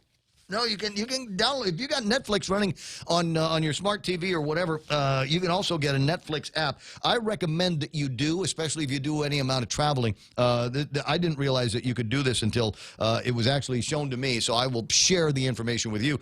You can, if you got Netflix on your phone, the app. You know, I didn't think you were paying attention. I didn't think you were paying attention. So let me share this with you. There's a way that you can, whatever show or movie you're watching, and you're going, oh, I want to watch a few episodes while I'm on that 3-hour flight to Manila. You can download the episodes, and they will save in your phone. I think that's absolutely a terrific, terrific feature. And they've sent me notice that there's a new season, a new show that they want me to watch. It's a push message that says, watch season 1 of The V Wars. Okay, so I've got to go to Netflix, open up the app, and find out what V Wars are about. Because it's 2019, 2020. We're all supposed to be woke. We're all supposed to be more aware of things and the differences between genders and cultures and sexuality and nonsense like that. As opposed to just keep it to yourself, would you? And so I'm thinking, does the V stand for valor? Does it stand for is it the Valor Wars? Is it Victory Wars? Or is this going to be one of those touchy-feely, everybody needs to get in touch with everybody else's personal feelings, Vagina Wars? As it turns out, I think the V stands for Vampire Wars. A fast-spreading disease that turns victims into blood-sucking fiends. Pits two best friends against each other in a fight for humanity's future. Any hot actresses? Can't tell so far. All right. I'll take a look at a preview later on and let you know whether I think it's going to be worth investing the time now in seasons of shows. That's become less, what's the word? I don't know. And maybe it's I just don't feel like I've got enough time to do it anymore. But it used to be one of those things where somebody'd say, "Oh, you've got to watch this show," and I watched 17 seasons, and I'm on season 5, and I ought to be done by the end of the week with the entire history of this show. And I'm going, where do you find the time to get in there and do binge watching? I was telling you the other day about that movie. A couple of movies, the one on the general, the Filipino general. That's right, General Luna. Luna, and finally made it to the end. I finally made it, and it's not that long of a movie. No. I don't have that much unbroken time to sit there and watch that movie. I finally got to the end of The Irishman. Who won? With De Niro. Well, I'm watching that one, actually, so don't ruin the ending for me. Well, I won't ruin it for you. I'm just saying I just haven't I've got no time to make it to the end of, it took me 3 or 4 days of intermittent watching, and now I feel like, after watching the end, I feel like I've missed something. So I might have to go back and check out the beginning of it. And I tell you what, it took a direction I didn't read, and it's because I think it's a good idea not to. I didn't read anything in preparation for watching The Irishman. I didn't read any previews. I didn't watch any previews. Didn't read any reviews or anything like that. I just started watching the show. And as it turned out, it was pretty interesting when it turned into almost a biopic on Jimmy Hoffa. Yeah, that was the thing. And talk about star-studded cast. Oof. I mean, they've heavy everybody. Hitters, man. I mean, it's just it's worth watching just for that. Yeah. But give yourself some time. It's a 3-hour movie. This is if I'd have watched this in the theaters, I would have needed to bring a pillow because I just need something softer to sit on after a while. It's like being on a long airplane ride. 9:36 in the morning. So I was telling you about panhandlers, and somebody on Facebook yesterday said, "See, this is it's exactly what it looks like. You get these guys out there at the intersections, and they say, oh, I need medical treatment. Oh, I need food. Oh, I need this for the kids or whatever. None of those people have any of those kinds of problems. They're taking the money and buying booze with it. This guy, the guy on Facebook, and I probably should have shared it. Don't need to do that again. But I probably should have found a way to spread it around on my social media followers so that everybody could see this. And it was one of these panhandlers that the guy was watching. And watched him take money, and then watched him go back and sit down, and it's middle of the day, finishing his Asahi Blue. That's where the money is going. That buys them drugs, buys them food, not necessarily food for the family. It's just, hey, let's go eat. Gather everybody up, get in the truck, and head out to wherever it is that we're going to get something to eat, and then we'll get back out. I like the ones that try to make you feel guilty about having a decent life by going out there and panhandling with their children. Don't see too much more of that these days. And now we've got senior citizens that are out there doing the same thing, laying down on the side of the road. But taking the money and not using it to like pay rent or hospital bills or medicine or whatever. They're using it to buy booze and fast food. So having said that about the grown-ups, there were a bunch of kids in my neighborhood. And they're running around. One of them has got this little green patch of snot under his nose.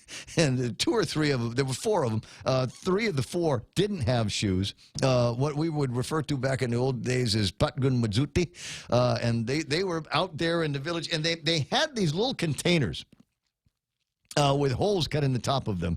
And the neighbor's dog was barking, making a commotion. So I opened the window, and there's four of these little kids standing in front of the house. And so I get in, open the door, and what's going on? You know, being friendly because they're little kids. And one of them says, can you give us some money? We're looking for money for Santa Claus. Gosh, at least in the Philippines, they'll sing some, some Christmas carols for you. Yeah, I kind of was wondering where this was going, and so I just for fun, grabbed a handful of change out of a change jar that I've got and put it in their tin. And they said, thank you, mister, and then they took off. As I watched them walk from my house to the New World store. And then watched them 10 minutes later walking up the street with soda and iced tea and a bag of chips and all of this other stuff. Santa Claus came early. Yeah. I wanted to raise funds from Santa Claus. Maybe they mistook my beard for Santa's beard and thought, this guy, that's the one. I don't necessarily feel bad about doing this for the kids because I'm positive I probably pulled some crap like that when I was a kid too. But it was just kind of funny to see, and I wondered where they might have learned that from. And it's possible that they might have learned it from the panhandlers that they see all the time abusing the good people of Guam. 20 away from the top of the hour, and a question from a listener says, what, no comment on The Mandalorian? Baby, I ain't seen The Mandalorian yet. No. I see pictures on Facebook of this cute little baby Yoda, but that's all I know about it. But is it the baby Yoda, or is it a baby Yoda-like creature? I have no idea. See, I don't know either. Completely not following. Yeah. Can I make an admission to you? I didn't watch the last Star Wars movie. I haven't invested any time at all in the Star Wars animated series that they had. No. And even if I got Disney Plus, and I haven't bothered checking whether that's available here or not in the last week or so. Even if I don't know that I'd watch The Mandalorian. The Star Wars for me is the Star Wars that we got in 1976, right. 77. Yeah. Which is the wrong episode. I mean, in the linearity of the series, right? That was I want to say that was. That one was okay, and then the ones the two or three that came out after that were okay. When they started, I don't know, that I haven't enjoyed a Star Wars movie, I guess, in the last 15 years. Well, for me, it just seems like they're just money grabbing now. They're just trying to make whatever they can make out of the Star Wars realm, just to try to make more money on it. It's like, who's still alive? Yeah, now? The base 6 movies. Yeah. That to me, that's Star Wars. Anything beyond that is just kind of like, you guys are piling on here. So that's the way I feel about Mandalorian. If you've watched it, I mean, I don't mean to say that it's bad. It's just I'm not as inspired by the Star Wars story and the Star Wars universe as I was in the beginning. For me, that first movie, that was the high point of it, and it came out at a time where they were still making decent James Bond movies. And they were making, what I'm trying to think of, Saturday Night Live. There were some great movies that come out around that same time period. Absolutely. Close Encounters of the Third Kind, for heaven's sakes. And don't remake it. Don't remake the Close Encounters of the Third Kind. Don't resist the temptation. You can't do it better. There's no remaking it. There's no a popular actor or actress that I need to see reprising any of the roles in that set of movies. So yeah, think about it. There's a bunch of great, and if you want to watch something like it again, just watch the original again. So I'm not real big on it. Like I said, it doesn't inspire me the same way that it used to. 888-8255, 888-TALK is my telephone number. 9:42 in the morning, and just a few minutes left in this broadcast week, and wondering where we're going to be going next week. Next week, what? I'm still talking on the radio. Get back to me later. Next week is going to be. I don't want to say there's not going to be any hard news. I would be surprised if there was a lot of hard news in the next week or two. Yeah, because we're getting on into Christmas now. Yeah. I mean, like all of the major cases. I don't know if there's anything new going to be coming out of the Mayor Blas case. If he chooses to resign over the weekend, I think that'll be news. Otherwise, there's going to be a lot of talk about low-cost, no-cost things that you can do to enjoy the family holidays with with your family over the holidays. I'd mentioned this once already. The Worlds of Wonder await. Last night, before I went to go my friend Linda's birthday over at Kento's, I went across the street from the Hyatt building, which is where they have this light illumination display. And I got to tell you, I was really impressed with it. I'd taken pictures. I was across the street taking pictures of it. And seeing if I could get, kind of a nice panorama so that everybody, and post it so everybody could see what they were missing. And it was one of these sensations where I didn't think I had enough camera. And I do have enough. There's 3 lenses on this camera. And I still didn't think that I would be able to capture the spirit, the essence of this, the illumination. And so I got closer to it. I crossed the street and actually, started. And it was the illumination. It was the lights and the trees. They've got a little maze area that you can get lost in, wander around in and get lost. They've got all kinds of stuff for the kids. And there's enough places where you can stand next to something or sit on something and take pictures, which would be great. So it didn't cost you anything to get there, and the kids are absolutely going to love it. If you don't have any kids, borrow a nephew or a niece or something like that and take them down there and convince them that they're your favorite. Here's what you do. You convince them. Guys, we're going to go and do the illuminated park that we've got, and then we're going to go next door and have some Red Lobster, right? Or we're going to go next door. We'll have some. What's the other? Olive Garden is the other one that they've got down there, or any number of places. I mean, you use that as an excuse to get down there and enjoy the Worlds of Wonders. Absolutely terrific. But it wasn't so much all of that stuff that I enjoyed. I like the lights. Absolutely love the lights, but it was the people.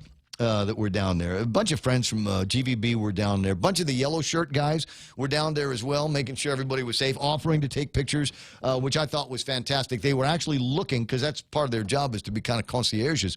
They were actually looking for tourists, couples and families that were doing selfies, offering to, let me have your camera, and I'll take a picture of you and your family. I love that. And we got into the act as well. It was a trio of the Korean hot pants that I took pictures of last night as well.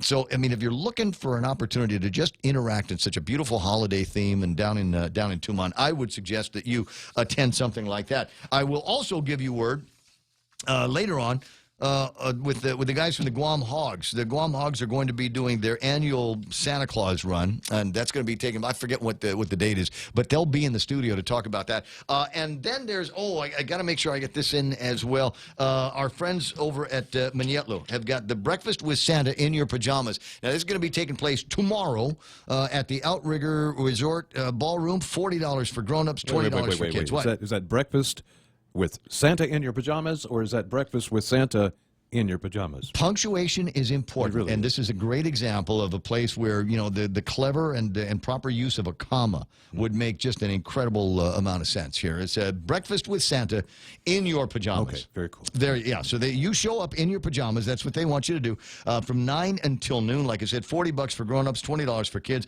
It's going to be at the Outrigger, so the food's going to be good. Renee Logie, she's going to make sure that the food is terrific for all of those customers. But there's also going to be all kinds of other activity stations, pictures with Santa, crafts, live performances, and skits and that kind of thing. And if for no other reason, guys, an opportunity to do a breakfast with your family and the kids, but also a great chance to find out a little bit more about Manietlo and what it is that they do for the young people in this town. Many of them who come from the neighborhoods where they've got little kids that will walk around the neighborhood with coin jars in their hands, knocking on people's doors like mine to find out if I've got any dough. That's the target market for Manietlo, and it's nice to know that they've got them around. What's that? A rebuttal? There it is. Oh, no comment. It was the same guy that was asking me about whether I had a comment on The Mandalorian, and it's The Child? I guess in reference to the little Yoda. Yeah, to the little Yoda. So evidently that's Yoda. That's a baby Yoda. Yeah. But Yoda refers to the name, not the creature. Yeah, I guess I'm a Trek guy. What do I know? Beam me up. And start torrenting, Ray. You know what torrenting is, right? I do. Used to do it. I used to do it. I used to do it a lot. A lot. But all of my favorite torrenting sites. Oh yeah.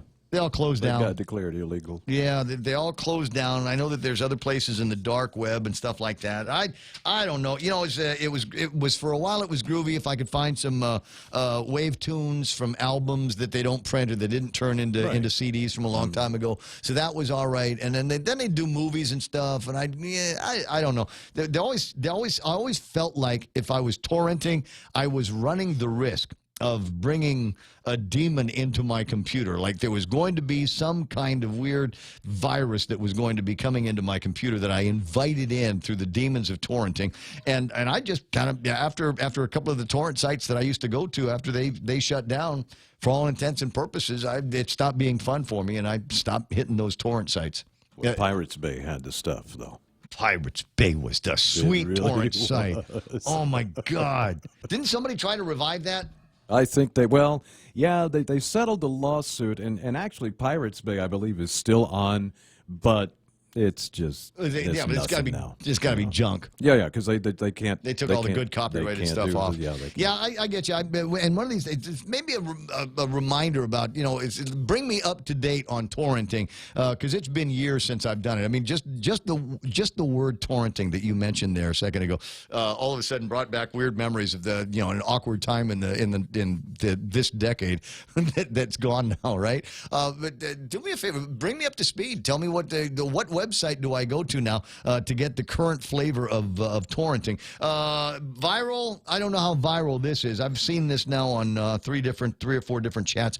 It is a picture that Mary says, I was passing Hamburger Road this morning, and somebody threw rocks on my windshield, and it broken. It's all broken, glass scattered inside my car. Dededo area is not safe for us. And that's followed by a picture I'm showing up on Facebook Live where you can see the back windshield, the rear windshield of a car with a massive hole in it that looks like, might have been put there by a rock. There's strange things going on and strange people in this town that we got to figure out who they are. Mental illness is all over the place, and maybe it's just I don't know. Maybe there's people with more time than they've got sense for. But we got people shooting folks on Route 15. And we got somebody throwing rocks at cars on Hamburger Road, and not enough police to find these people. And if it is substance abuse, that's something to deal with. But if it's mental health, there's a whole other something that we've got to deal with in this town. And I don't know which problem is bigger and whether we've got the resources that we need here on Guam to be able to deal with them. But that's a frowny face story, and today's Friday, and we don't do frowny face. Coming up, I'm going to kill 9 minutes and end my work week. When's the last time you looked at your homeowner's insurance? We buy a homeowner's policy and never give it another thought until something happens. Life brings changes, and our coverage needs can change. The smart thing to do is get the answers and level up our insurance to make sure we're totally protected. That's the Insurance Extra Point. Get out there and make something good happen today by calling Guahan Insurance Services at 475-1162 or visit us at the Camacho Landmark Center in Tamuning. Family Finance has been serving the people of Guam since 1959, and they'll continue to be there for you in the years to come. Whether you're looking to get a personal loan for that summer vacation or paying off those long overdue bills, Family Finance has got you covered. Apply for a personal loan from $1,000 up to $3,600 by calling Family Finance in Agutya at 475-4545, Upper Tumon at 647-5626, or in Dededo, 633-4473. Family Finance, serving the people of Guam since 1959. Mezcla Chamorro Fusion Bistro brings you island hospitality with a true taste of modern Chamorro cuisine. A bistro look that feels like home. Their menu features local and traditional flavors with a twist. From their famous Calaguan Hapa to fresh ahi poke salad and their award-winning barbecue ribs. Mezcla takes your favorite local dishes and serves them with extra flair that you'll only find at Mezcla Chamorro Fusion Bistro. Stop by their newest location in the Grand Plaza Hotel in Tumon. For reservations, call 969-2652. Mezcla, a true taste of Guam.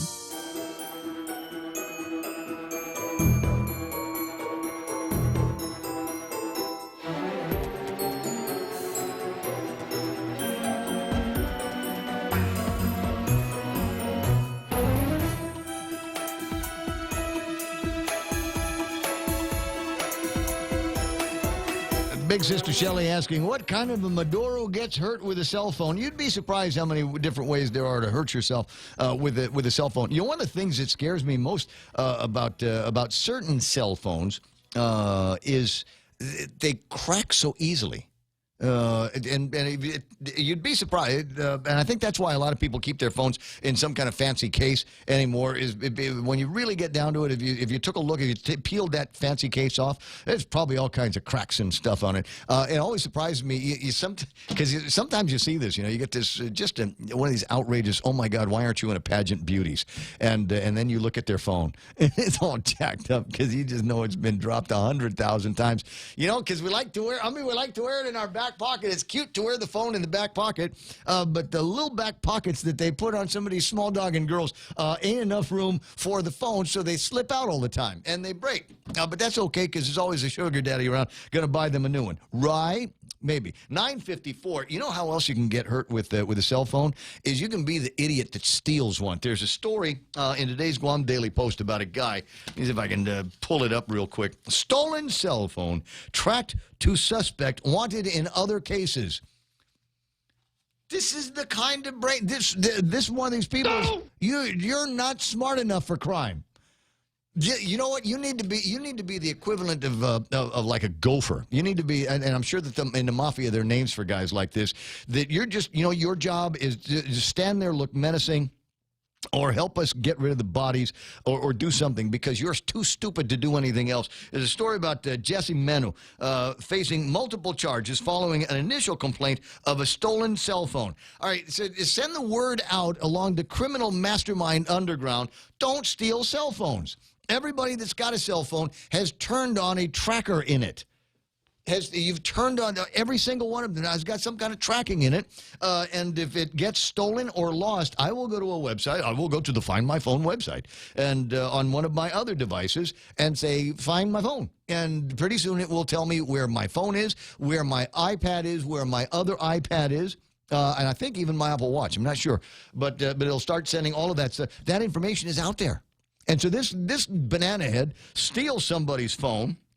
They used the tracking program and found him actually holding the phone at the Tamuning Park by GPO. And then they said, oh, by the way, we've been looking for you. We want to talk to you about a stolen car and a stolen backpack with a laptop. And as it turns out, guy steals a backpack, and it's got a laptop in it, and he tries to sell it. But he apparently couldn't sell it because the people that wanted to buy it from him said, oh, what's the password? How do you unlock it? He said, I don't know. Idiot. You're too stupid for crime. You just need to be... Just find a racket out there somewhere and be the muscle for him. You might be able to do something like that, especially if you're wanted on other charges. Don't go stealing phones, because it's an invitation to the police department. Good on you, buddy. A couple of other interesting stories that are out there that I thought was kind of interesting. The story about the oversight on the judiciary it did not, unfortunately, net us any juicy details. That's what they were going for. Can I just, I'll summarize it for you. This is why the legislature had the, quote, oversight of the judiciary. Were they looking for answers to an investigation that was conducted, that they knew was conducted, that they knew was over with. You know what they were looking for? And I'll bet you at the end of this, it just comes down to gossip. Confirming who they suspect were the marshals over at the courts that were exchanging favors for sex. Huh? Oh, and incidentally, while I've said the words now, let me just, it's among my favorite things to do. The next time you're writing a check out to somebody, there's an aside. When was the last time you wrote a check? I actually wrote a check a couple of weeks ago. Yeah. So under the memo portion of the check, you don't even have a checking account, do you? But if you did, under the checking account, I have no checks. Right. So where it says memo, just write for sexual favors. Just shut up just to see if anybody pays any attention. I do that as often as I can. So if I ever write you a check or we're someplace, just look over my shoulder and see if I put that down there. Just whatever in the memo section for sexual favors. But anyway, so that's what I'm sure that's what they wanted over at the legislature. I guarantee they are disappointed after asking all of the questions about have you conducted an investigation linked to the Jotnya mayor's case involving the ability of the Jotnya mayor to be able to pull strings among the mayors and have the little sex parties with suspects. Cute female suspects, right? Is something like that going on? And the answer is, if there is, who are they? Which marshals are we talking about? I heard it was so-and-so. Did you hear it was so-and-so too? I guarantee that's what it was. It's just trying to confirm whatever the gossip was that was floating around. I mean, it didn't sound like they were all that really interested in anything else. What my friend Bob Klitsky would refer to from time to time as a fishing expedition. There is, and it is going to be done. I'll tell you what's going to happen, and you're already seeing it now. Donald Trump is sitting down is standing up on the rules for the SNAP benefits, supplemental nutritional food stamps, basically from back in the old days, the electronic version of those things. And there's about 2,000 families, they say, on Guam that are going to, quote, lose their benefit. I'm looking at it the other way, and you need to look at it the other way as well. There's 2,000 families, of which somebody in those families is now going to learn about the dignity of work. And there is such a thing. I think I speak for everybody when I say good. Is there any way that we can expand this? I still personally think there's too many exemptions on it, and we need to get people out of the habit of being unemployed at the hands of the federal government. That's just me. Debbie Canata saying, OMG. You're funny, Deb. What? It's me. You know I'm capable of every once in a while the stray smart alecky comment for sexual favors. Just remember that. The radio station is KUSG at Gutnya 93.3. This is The Point. Hey, guys, it's the weekend. Closer to an impeachment vote. I'm Rich Dennison, Fox News. House Speaker Nancy Pelosi today announcing the Judiciary Committee will draft articles of impeachment against President Trump. Following Speaker Pelosi's announcement, the president tweeting that is not what our founders had in mind. The good thing is that the Republicans have never been more united. We will win. Meanwhile, White House Press Secretary Stephanie Grisham writing on Twitter, Speaker Pelosi and the Democrats should be ashamed. President Trump has done nothing but lead our country. And Trump campaign manager Brad Parscale saying in a statement, impeaching the president has always been their goal. So